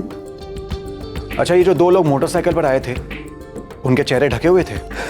नहीं सर, मैंने उनका चेहरा देखा था। आपकी कार कहाँ है? हॉस्पिटल के बाहर पार्क किया हुआ है। रंजीत, कार को कस्टडी में लो और तुरंत फॉरेंसिक टीम को बुलवाओ। ऑन द वे है सर। आप भी अपना फर्स्ट एड करवा लीजिए, काफी चोटें आई हैं, बाद में और भी बातें करेंगे। 5 गोलियां पॉइंट ब्लैंक रेंज से, डेड ऑन अराइवल। गोलियां देख सकता हूं? मगर ये कुछ अलग लगते हैं, फॉरेंसिक टीम शायद डिटेल बता सकेगी। देसी कट्टे के तो नहीं है, इंपोर्टेड गोलियां हैं, मतलब मर्डर वेपन भी इंपोर्टेड है।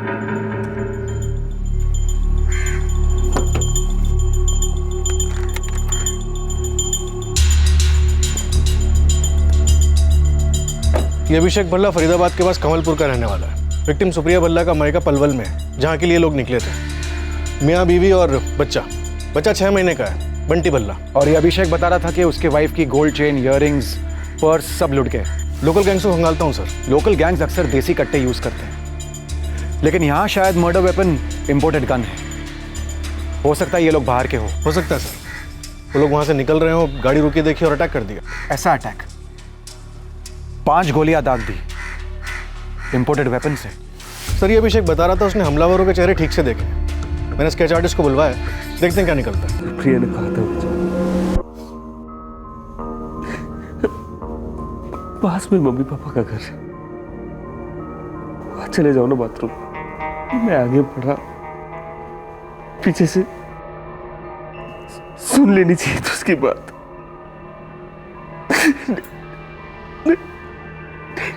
नहीं जाना चाहिए था। क्यों निकलना था आज ही के दिन बेटा? हम तो रास्ते में थे पापा, हमें क्या पता था। बच्चे तो आप ही से मिलने निकले थे गौतम जी। प्लान के हिसाब से अभिषेक अपने रोने धोने का नाटक परफेक्टली किए जा रहा था, शोक मना रहा था, दर्द दिखा रहा था। एक संगीन जुर्म को एक अलग ही रंग दे रहा था। स्केचेस बने और ये स्केचेस हत्यारों की सूरत से बिल्कुल मैच नहीं हो रहे थे। अभिषेक को क्राइम सीन पर ले जाया गया। वहां अभिषेक ने सफाई से एक ऐसी कहानी पेश की जो पुलिस को उसके गिरेबान से मीलों दूर रखती। कम से कम उसका तो यही मानना था। अपनी पत्नी को मरवाकर मगरमच्छ के आंसू बहाने वाले अभिषेक भल्ला ने 2 साल पहले खुद सुप्रिया से शादी के लिए हाँ की थी। अरे चरणपाल जी, आप कुछ लीजिए ना। अरे अभिषेक बेटा लो। हमने तो जी फोटो देखते ही तय कर लिया था कि यही हमारी बहू बनेगी, लेकिन लड़का लड़की का मिलना, रजामंदी सब मायने रखता है आजकल। जी वो तो है। अभिषेक बेटा, अरे भाई तुम भी तो कुछ बोलो।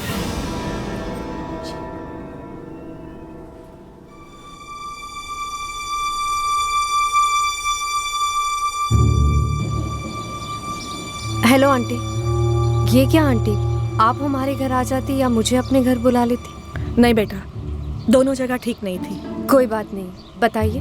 देख बेटा, जब तक तू अभिषेक की जिंदगी में रहेगी ना, वो इस शादी को हाँ करने से रहा। कमलपुर छोड़कर चली जाओ। आपको नहीं लगता ये ज्यादती होगी मेरे साथ? नहीं नहीं, तुम ये शहर छोड़कर चले जाओ वगैरह मैं कतई नहीं कह रही हूँ। काजल, तू अभिषेक से एक बार मिल ले, उसे बस समझा दे। क्या समझाऊं आंटी? कि वो मुझे भूल जाए? और वो जो लड़की है, सुप्रिया नाम है उसका। हाँ सुप्रिया। सुप्रिया से वो शादी कर ले, यही सबके लिए अच्छा है। बस इतना समझा दे उसे।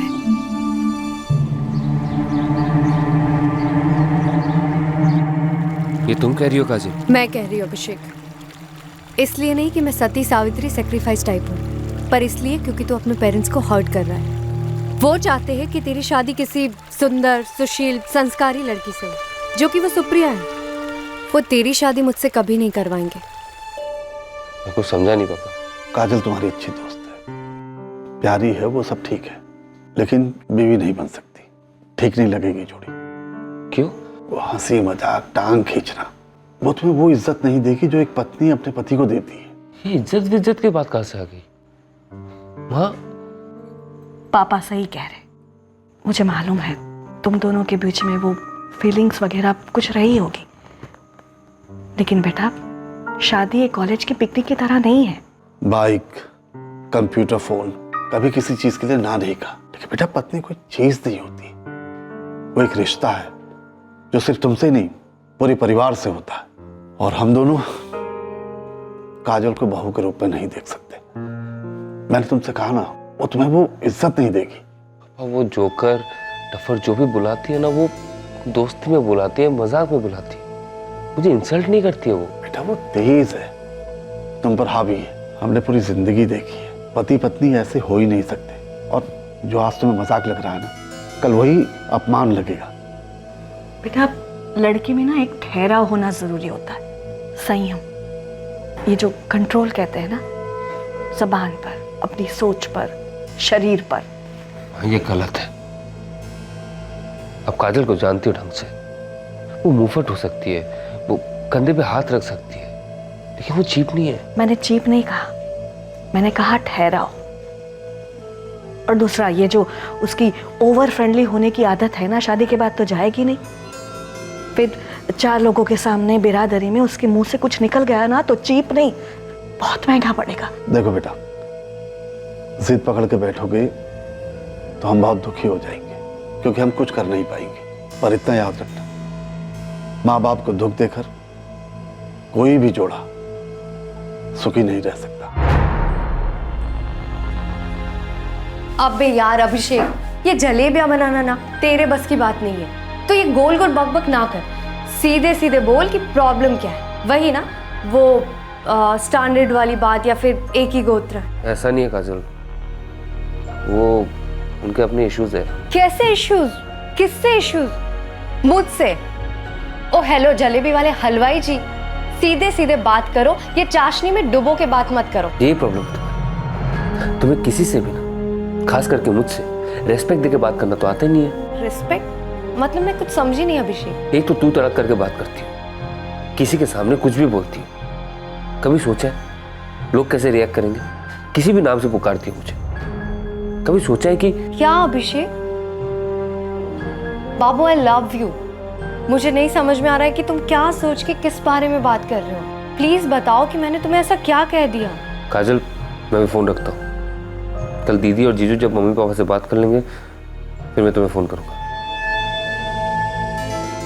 बेटा कुछ तो बोल। काजल, काजल, ये क्या बात हुई? पापा बात कर रहे हैं ना बेटा? मम्मी, मेरी और अभिषेक की शादी नहीं होगी। कौन रोक रहा है? उसके पेरेंट्स? मैं मीनाक्षी बहन से बात करती हूँ। नहीं मम्मी, कोई जरूरत नहीं है। मैं अब सिर्फ अपना करियर देखना चाहती हूँ, शादी नहीं।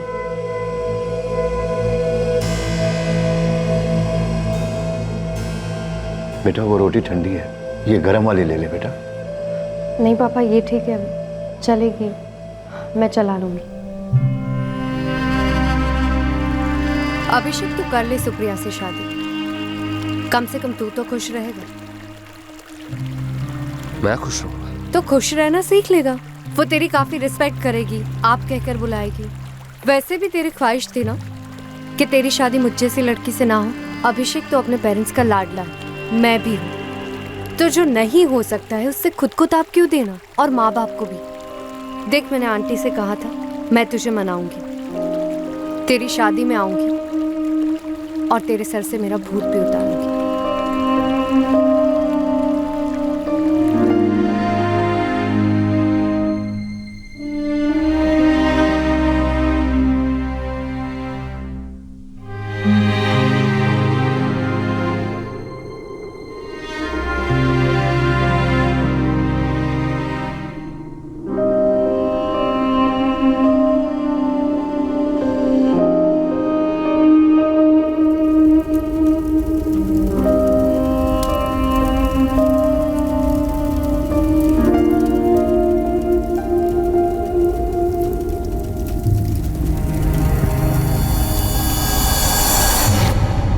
हुजूर, अपने ज़िले में 6 बड़े गिरोह हैं, 3 मीडियम और 6 चिल्लर पिल्लर। ये दोनों की फ़ोटो हर गिरोह में घुमाइए। ये दोनों कभी किसी गैंग में रहे नहीं है साहब। हो सकता है बाहर कहीं के हो, इस जिले के ना हो। हुजूर, मैंने यूपी, बिहार, दिल्ली और पंजाब हर जगह के अपने खबरी नेटवर्क में इन दोनों की फ़ोटो और सारी डिटेल घुमाई है। ये लोग कोई अरे गरे नहीं है दीवाना। इंपोर्टेड गन का इस्तेमाल हुआ है। कोशिश है और तेज कर दो दीवाना, कातिल को पकड़ना है। साहब, जैसा आपने नेकलेस, बालियाँ, कंगन बताया ना, तो पिछले 4 दिनों में किसी ने नहीं बेचा साहब। कोई यहाँ कांड करके यहीं पर क्यों बेचेगा? मुझे तो उस बाइक के बारे में पता करना है। बाइक का तो ऐसा है ना साहब कि आजकल मूंगफली की तरह इस्तेमाल होता है। चुराई कहीं और से, नंबर वंबर बदल दिया और कांड होने के बाद पटक दिया कहीं पे। पिछले 4 दिनों से मेरी टीम्स सारा इलाका खोज रही है, लेकिन कहीं पे कोई बाइक नहीं मिली। साहब, ये भी हो सकता है कि उड़ाने वालों की उनकी खुद की बाइक हो, जैसे कि सुपारी लेने वालों की होती है। सुपारी? क्यों? कोई कुछ कह रहा था क्या? बस लगा अंदर से, मतलब इम्पोर्टेड पिस्टल, 5 गोलियां इतने पास से, वो भी निहत्ती औरत, यूं ही लगा साहब। अच्छी भली शादीशुदा जिंदगी गुजर रही थी सुप्रिया की।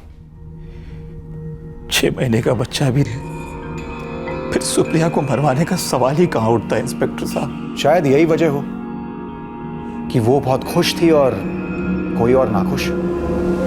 आप कहना क्या चाहते हैं? जिस तरह से ये कत्ल हुआ है ना, 5 गोलियां पॉइंट ब्लैंक रेंज से, इंपोर्टेड गन से, हमें ऐसी फीलिंग हो रही है कि ये चोरों का काम नहीं है। जिस तरह से मर्डर हुआ है, हमें ऐसा लगता है कि सुप्रिया ही मेन टारगेट थी उन हथियारों की। आप मेरे दामाद अभिषेक पर शक कर रहे हैं? बात को थोड़ी गहराई में जाकर सोचिए। शादियां सबकी ऊपर ऊपर से बड़ी खुश नजर आती है, लेकिन हम सब जानते हैं कि सबकी शादी में कोई ना कोई, और कई शादियों में काफी सारे इश्यूज होते हैं। तो अब सवाल यह है कि सुप्रिया की शादी में क्या इश्यू था? उसकी डिलीवरी तो हमारे यहीं पलवल में ही हुई। उसने इस तरह की तो कभी कोई बात नहीं की हम लोगों से। कभी नहीं। आपका तो पता है,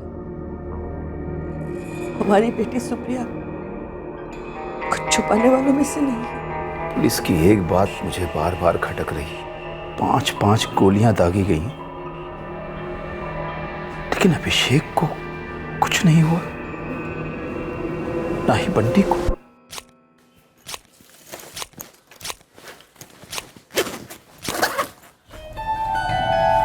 मम्मी मैं कॉलेज जा रही हूँ, बाय। अरे सुन, तुझे अभिषेक के बारे में पता चला? उसकी पत्नी के बारे में? हाँ, वो मैंने पेपर में पढ़ा। मैं चलती हूँ, बाय।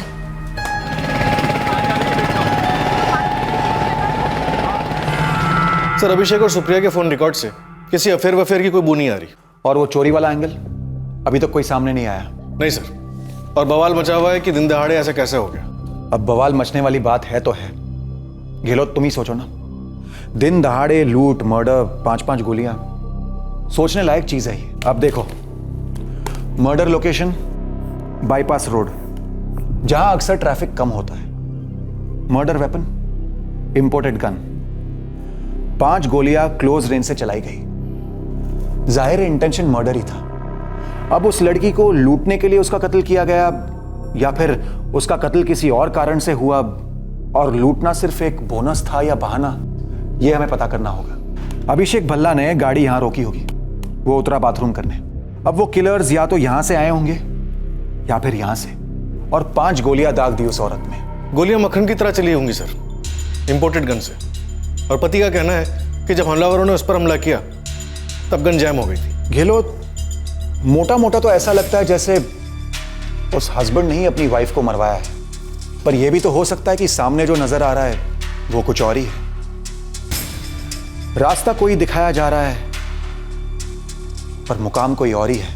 क्राइम सीन की स्टडी अभिषेक पर शक की उंगली तो उठा रही थी, लेकिन ऐसा कुछ भी सामने नहीं आ रहा था जो शक की उंगली को यकीन के हाथ में बदल दे। क्या एक परफेक्ट क्राइम को अंजाम दिया गया था? लेकिन इस जुर्म की जड़ क्या थी? अभिषेक की सुप्रिया से शादी उसकी मर्जी से हुई थी, तो फिर अनबन कब और कहां हुई, किस बात को लेकर हुई?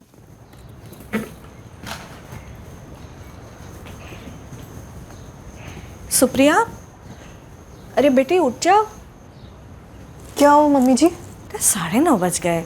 अभिषेक ऑफिस के लिए चला भी गया, तुम अभी तक सो रही हो। 9:30-10 मेरा नॉर्मल टाइम है उठने का मम्मी जी। जल्दी उठा करो बेटा। मैं लेट ही उठती हूँ। पर लेट उठी उसमें इतना क्यों बिगड़ गई मम्मी जी? क्या नुकसान हुआ किसी का? चाय नहीं बनी का क्या मतलब हुआ? मम्मी और पापा का जब दिल करेगा चाय मांगते रहेंगे, तो अब क्या मैं दिन भर अटेंशन में खड़ी रहूं किचन में? सॉरी, मैं कोई खानसामा नहीं हूँ। देखो सुप्रिया, वो मेरे पेरेंट्स हैं, तुमसे मुझसे काफी बड़े हैं, मैं उनकी बहुत इज्जत करता हूँ। मैं भी उनकी इज्जत करती हूँ अभिषेक, पर इसका मतलब ये नहीं है कि वो मुझे नौकरानी की तरह ट्रीट करें। एक के बाद एक काम देते जाते हैं। मेरी इज्जत का टेस्ट लिया जा रहा है क्या? आई एम सॉरी अभिषेक, सबसे पहले मैं अपनी खुद की इज्जत करती हूँ। एक चाय ठंडी होगी तो दूसरी बना ले क्या बोलती? तुम क्या ये नौकरानी वोकरानी के बात पर उतर आई यार? बात यहाँ सिर्फ एक चाय की नहीं है, ये सभी जानते हैं इस घर में। आज ये, कल वो, फिर वो, एक एक करके रोज मम्मी मुझे काम देती जाती हैं जो मुझसे नहीं होते। नहीं पसंद है मुझे और मैं नहीं करूँगी। अब इसका मतलब ये तो नहीं है ना कि वो हर बात की तुमसे कंप्लेन करती रहें।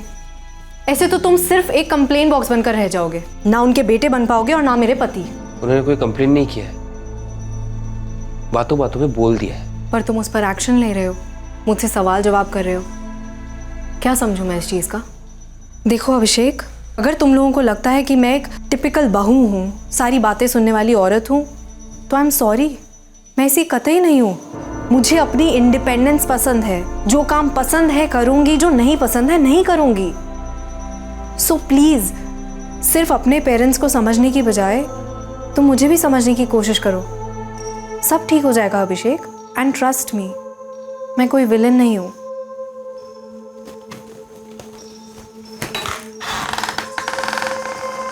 और सुनो अभिषेक, मुझे एक कार चाहिए, छोटी सी भी चलेगी। कार क्यों चाहिए तुम्हें? अगर मुझे कभी जाना हो कहीं तो।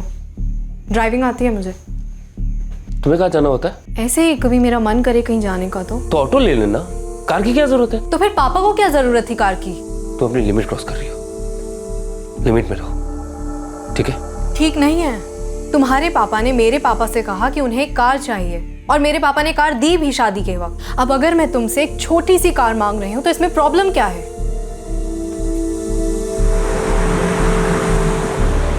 अभिषेक, तुम हस्बैंड हो मेरे, अच्छा खासा कमा लेते हो। जब मैं एक छोटी कार के लिए कहती हूँ तुम आराम से अफोर्ड कर सकते हो, और तुम्हें तुरंत ला देनी चाहिए। इसमें अपने पापा की परमिशन क्यों लेनी पड़ रही है तुम्हें? अभिषेक, तुम्हारे पेरेंट्स को लगता है तुम अभी भी बच्चे हो और तुम भी वैसा ही समझते हो, इसलिए हर छोटी छोटी बात पर उनकी परमिशन लेने चले जाते हो। अभिषेक, ग्रो अप।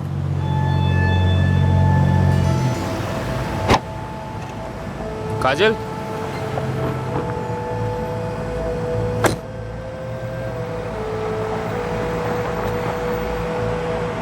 हाय, कैसी हो? I am fine. Post graduation तुम तो इंटरेस्टेड नहीं थी। इंटरेस्ट और फोकस दोनों ही चेंज हो गए, तो अब MBA कर रही हूँ। अब सिर्फ मुझे अपने करियर में इंटरेस्ट है और कुछ नहीं। अब आओ, ड्रॉप कर देता हूँ। नो थैंक्स, वो बस स्टॉप आगे ही है, 5 मिनट में बस आती होगी। मैं चलती हूँ, बाय। MBA कौन सी कॉलेज से कर रहा है? यहीं से क्या नाम उसका? RS college of business studies. कब से कर रहा है? 1 साल से। बेटा तुम्हारा काम इतना बढ़िया चल रहा है, फिर ये MBA फुल टाइम है ना, नौकरी तो फिर तुम्हें छोड़नी पड़ेगी। लेकिन बाबा, MBA के बाद जॉब अपॉर्चुनिटीज बहुत है, टॉप मैनेजमेंट लेवल पे। अब उसके बाद मेरा वर्क एक्सपीरियंस तो है ही। ठीक है, जो तुझे अच्छा लगे। घर की चिंता मत करना, अपने जितने सारे फ्लैट्स हैं उनसे ठीक ठाक किराया आ जाता है। थैंक यू बाबा।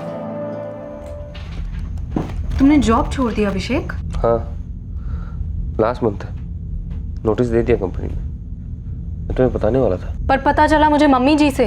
मैं बताओ या मम्मी बताए, फर्क क्या पड़ता है? फर्क पड़ता है अभिषेक। मम्मी जी ने मुझे बताया नहीं, उन्होंने जताया कि तुम मेरे पति से ज्यादा अभी भी उनके बेटे हो। तुम्हें गुस्सा सिर्फ इस बात का है मैं MBA क्यों कर रहा हूँ, किस लिए कर रहा हूँ, ये सब जानने में कोई दिलचस्पी नहीं है तुम्हें? दिलचस्पी तब होती है अभिषेक जब तुम मुझसे ये बात शेयर करते, जैसे एक हस्बैंड अपनी वाइफ से करता है। मैं तुम्हें बताने वाला था सुप्रिया। पर मुझे तो बता दिया गया था ना अभिषेक। ये छोटी छोटी बातें, शिकायतें, ये सिर्फ तभी दूर हो सकती हैं जब हम एक दूसरे के साथ रहें। सिर्फ हम दोनों। मतलब? हम अलग हो जाते हैं। पापा के इतने सारे फ्लैट्स हैं दिल्ली में, कहीं शहर की तरफ फ्लैट ले लेते हैं ना। That's impossible Supriya. मेरे मम्मी पापा मेरे लिए सब कुछ है, मैं उनसे अलग नहीं हो सकता। ये घर जितना मेरा है उतना तुम्हारा भी है। मकान को घर नहीं कहते अभिषेक। इस मकान में 2 घर हैं, एक जिसमें तुम और तुम्हारे पेरेंट्स रहते हैं और एक जिसमें मैं, हमारा होने वाला बच्चा और तुम। अब डिसाइड तुम्हें करना है कि तुम कौन से घर में रहना चाहते हो। सर, आप ये सब हमसे क्यों पूछ रहे हैं? ये सुप्रिया की मायके जाने वाली बात कब तय हुई थी? पहले से प्लान थी? ये तो हमें नहीं पता, पर आप क्यों ऐसा पूछ रहे हैं? नहीं, बस ऐसे ही।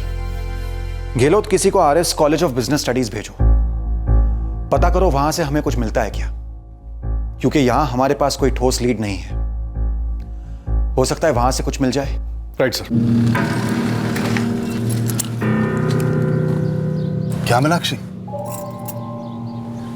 उस दिन सुप्रिया बिल्कुल नहीं जाना चाहती थी अपने मायके। अभिषेक ने उसे मनाया। तो ठीक ही है ना, अब सुप्रिया ने बोला हो या अभिषेक ने बोला हो, वो उसके भी तो सास ससुर है। कुछ भी मत बोलो तुम। और वैसे कहना क्या चाहती हो तुम?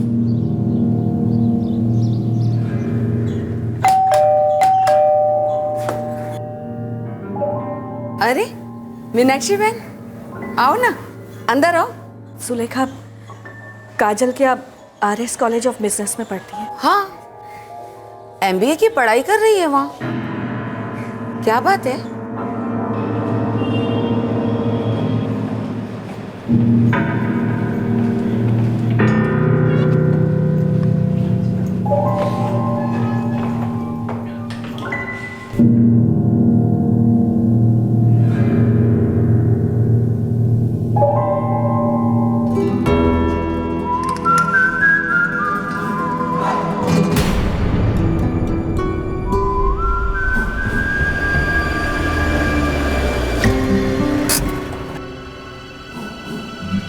काजल, काजल, काजल। क्यों कर रहे हो ये सब कुछ अभिषेक? पता नहीं क्यों। अभिषेक, अब तुम मैरिड हो, तुम्हारी वाइफ और लाइफ दोनों है। ऐसा कुछ भी ना करो जिससे आगे जाके तुम्हें पछताना पड़े। तुमसे ब्रेकअप करके आज तक पछता रहा हूँ काजल। मैं तो नहीं पछता रही, और उस वक्त ब्रेकअप मेरी वजह से नहीं हुआ था। तुम्हारे माँ बाप की बात मानकर हम अलग हुए थे। मैं चाहती तो बागी बन सकती, तुम्हें भी बना सकती थी, मगर नहीं। जो खत्म हो गया है ना, उसे दोबारा शुरू मत करो। काजल, जो प्यार मैंने तुमसे किया वो किसी और के साथ नहीं कर सकता। हाथ छोड़ो अभिषेक। मुझे तुम्हारी जरूरत है, बहुत मिस करता हूँ यार तुम्हें। पता है तुम्हें, जब तुमने मेरे साथ ब्रेकअप किया था ना, मैं तुम्हें इमोशनली ब्लैकमेल कर सकती थी। तो फिर किया क्यों नहीं? कम से कम इस शादी के फंदे से तो बच जाता। क्या फायदा अब ये सब डिस्कस करने का? तुमसे बेहतर मुझे और कोई नहीं जानता यार। उस वक्त मैं कुछ सोच नहीं पा रहा था, लेकिन तुम तो सोच सकती थी, मुझे गालियां देती, मेरे पेरेंट्स के खिलाफ भड़काती, कुछ भी करती, मुझे अपना बना लेती यार। तुम्हारे बिना नहीं जी पाऊंगा यार, बहुत मिस करता हूँ तुम्हें। जब भी कोई लड़की किसी लड़के को जोकर बोल के पुकारती है ना, आंखें भर आती यार।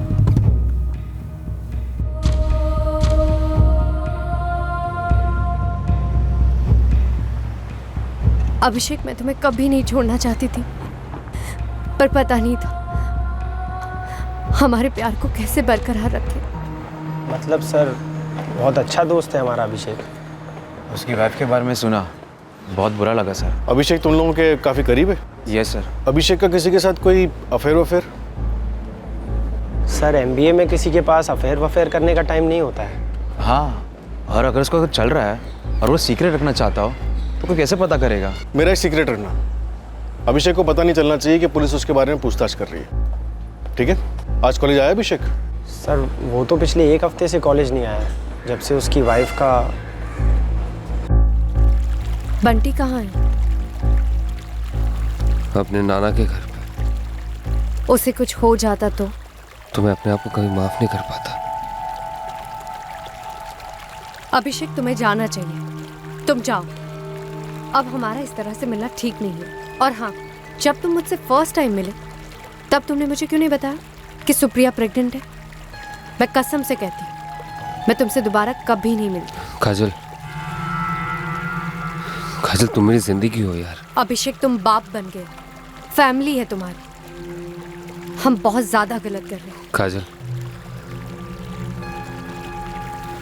मैंने एक बार तुम्हें खोया है, फिर से खो नहीं सकता। अभिषेक, 2 नाव पर पैर रखोगे ना तो मुकाम तक कभी नहीं पहुंचोगे। डूबना तय है। तुम मेरी दूसरी नाव नहीं हो काजल, तुम मेरी नदी हो, और मेरे किसी भी नाव का तुम्हारे बिना कोई मतलब नहीं है।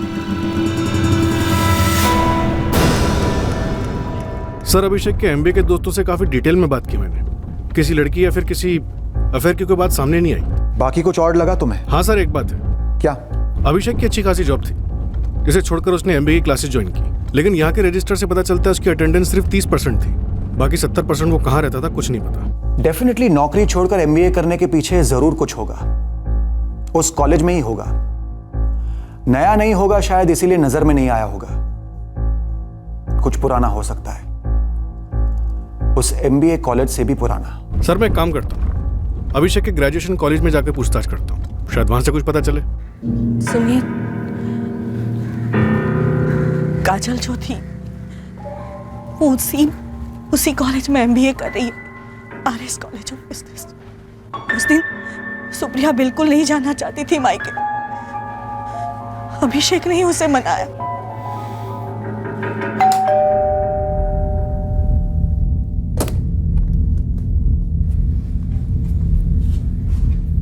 काजल, मीनाक्षी बहन आई थी, अभिषेक की मम्मी। पूछ रही थी कि तू उसी कॉलेज से एमबीए कर रही है जहां अभिषेक ने एडमिशन लिया है, जॉब छोड़कर। क्या कुछ ऐसा है जो हम नहीं जानते?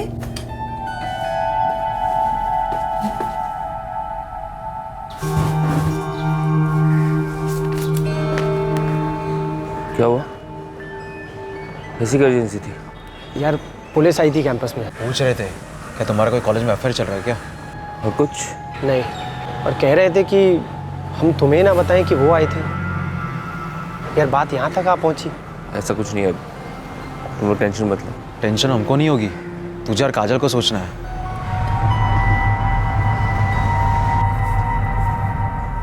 काजल, कोई बात है बेटा? मम्मी कोई बात नहीं है। था, काफी था जो हुआ था, पर काजल ने अपने माँ बाप को नहीं बताया था।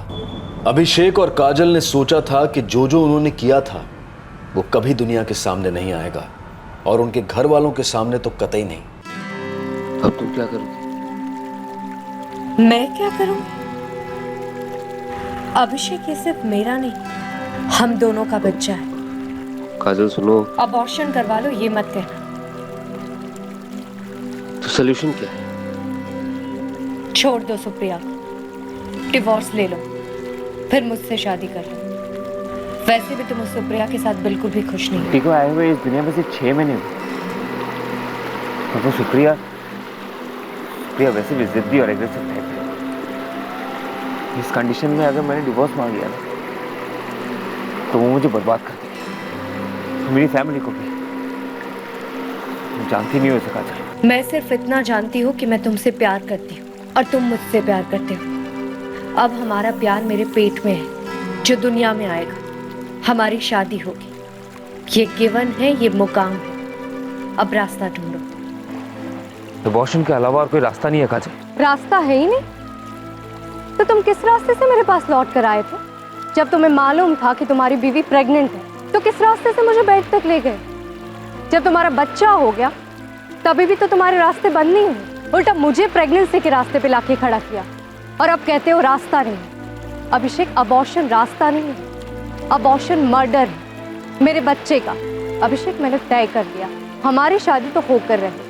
हमारे बच्चे को कभी कोई गंदे नाम से नहीं पुकारे, ना मुझे। ये शादी मेरा हक है और तुम मेरे बच्चे के हक। और अगर इस मोड़ पर तुमने मेरा हाथ छोड़ा ना, तो मैं कानून के हाथ में।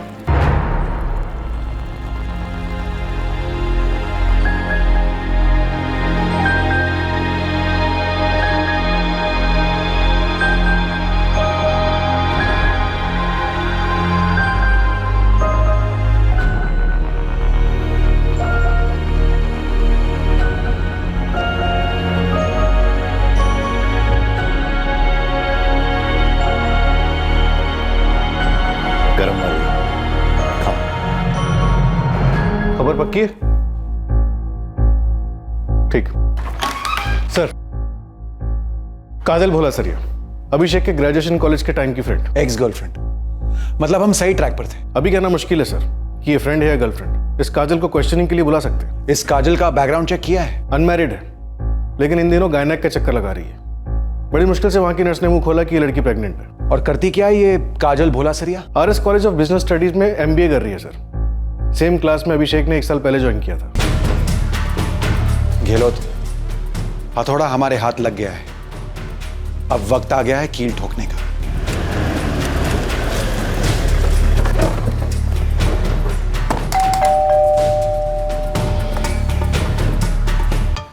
जी कहिए। काजल आप ही की बेटी है? जी हाँ। बुलाइए उसे। काजल, हम जानते हैं तुम इन दिनों गायनेक के पास जा रही हो, पर हम ये नहीं जानते कि क्या अभिषेक ने तुम्हारी वजह से MBA क्लासेस ज्वाइन की थी तुम्हारे कॉलेज में, वो भी अपनी अच्छी खासी जॉब छोड़कर।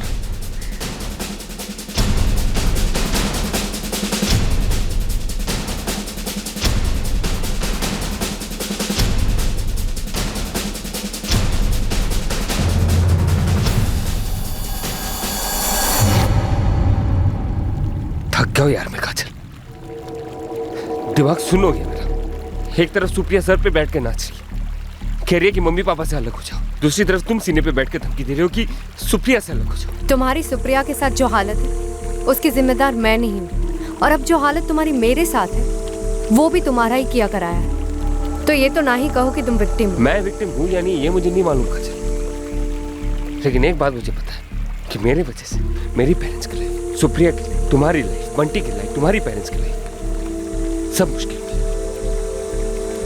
और शायद ज्यादा मुश्किल में पड़ सकती है।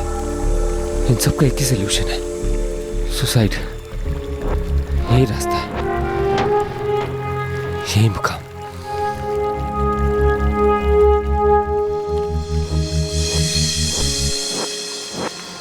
अभिषेक, सुसाइड कभी किसी प्रॉब्लम का सॉल्यूशन नहीं हो सकता। मरकर क्या होगा? हम खुश थे अभिषेक, बीच में कौन आई? सुप्रिया। तो मरना किसे चाहिए? उसे। सुप्रिया ही नहीं रहेगी तो हमारी कोई प्रॉब्लम भी नहीं रहेगी।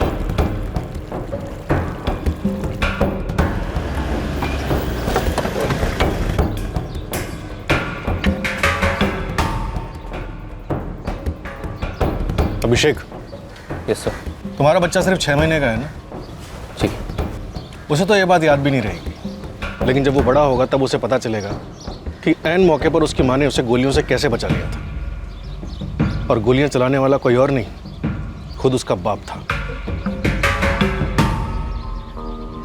अभिषेक, कोई भी मर्डर का प्लान मुकम्मल तौर पे कभी भी अपने मुकाम तक नहीं पहुंचता।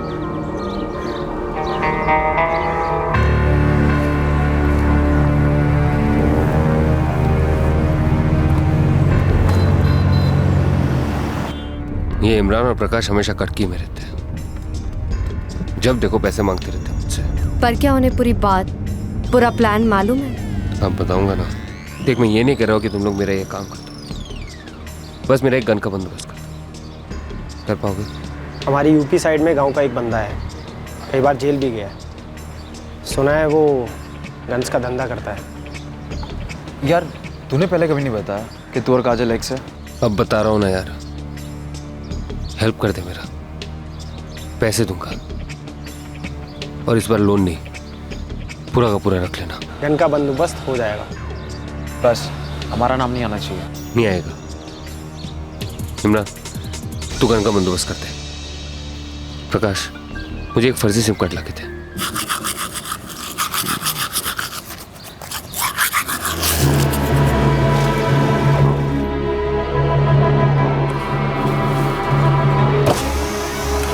पैसे चाहिए?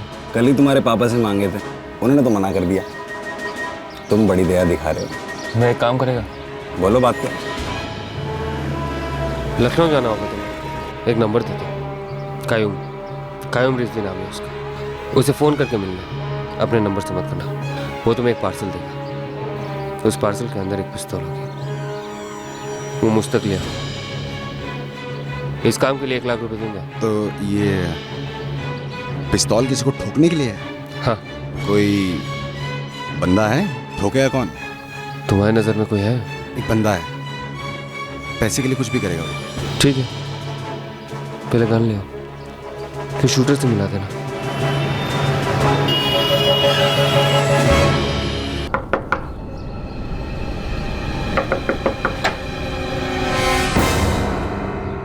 दिनेश भल्ला।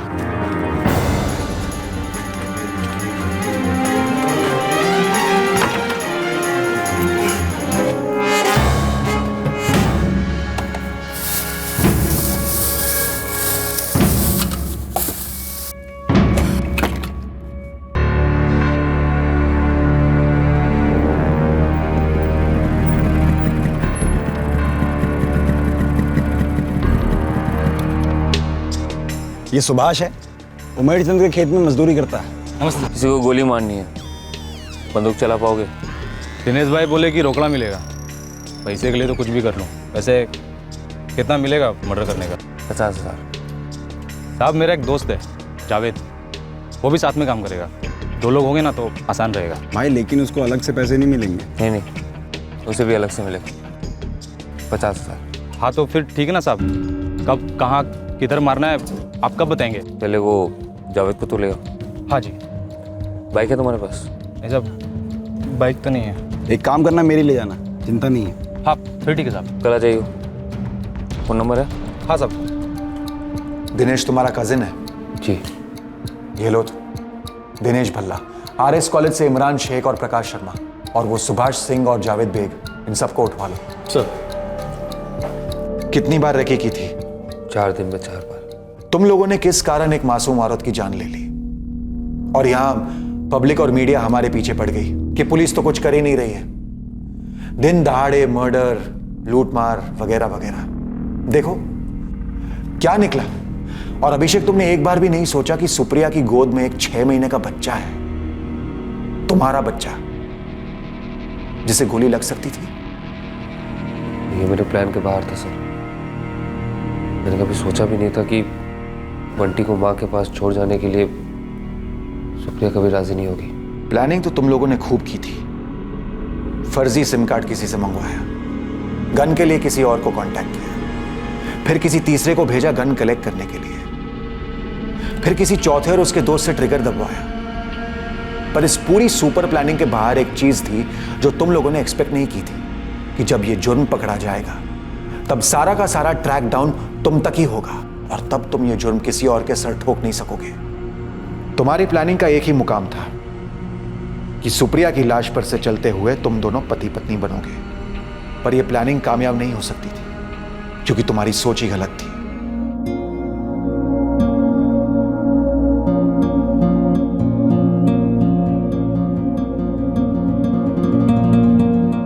प्लान पूरी तरह फेल हुआ।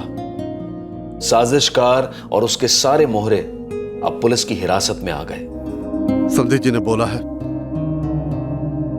कि हमें बंटी से जितना दूर हो सके उतना दूर रहना चाहिए। उन्हें लगता है अभिषेक और काजल के साथ हम भी मिले हुए थे। कैसे क्या हो गया सब? कहीं हमने कोई गलती तो नहीं कर दी? अभी कोई गलती वलती नहीं, दुनिया का सबसे संगीन जुर्म हो गया है। काजल ने हमें कभी बताया ही नहीं कि अभिषेक उसकी जिंदगी में दाखिल हो गया है। वो पेट से है, मर्डर जैसी घिनौनी हरकत में शामिल है। कहां पहुंचना चाहती थी वो ये सब करके?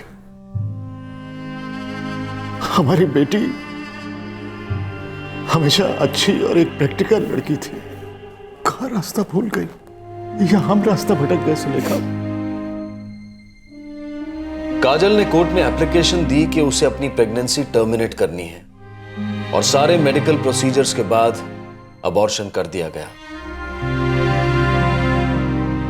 अभिषेक, काजल और उनके दोस्त इमरान, प्रकाश, दिनेश, सुभाष और जावेद को सुप्रिया की हत्या के लिए आईपीसी की धारा 302 के तहत गिरफ्तार किया गया है। साथ ही उन पर आईपीसी की धारा 120B भी लागू हुई है, क्रिमिनल कॉन्स्पिरेसी के लिए। 6 महीने के बंटी की जान बाल बाल बची क्योंकि उसकी मां ने ऐन वक्त पर उसे साइड वाली ड्राइवर की सीट पर रख दिया था, और इसी वजह से अभिषेक, सुभाष और जावेद पर बंटी के अटेम्प्ट टू मर्डर के चार्जेस भी लगे हैं आईपीसी की धारा 307 के तहत। इस भयंकर हत्या ने अगर कुछ मुकम्मल किया है तो वो है दर्द और खालीपन का कारवां, जिसने कई जिंदगियों को जीते जी दफना दिया है। फिर मुलाकात होगी कल रात सीआईडी के एपिसोड के बाद एक और चौंका देने वाले केस के साथ।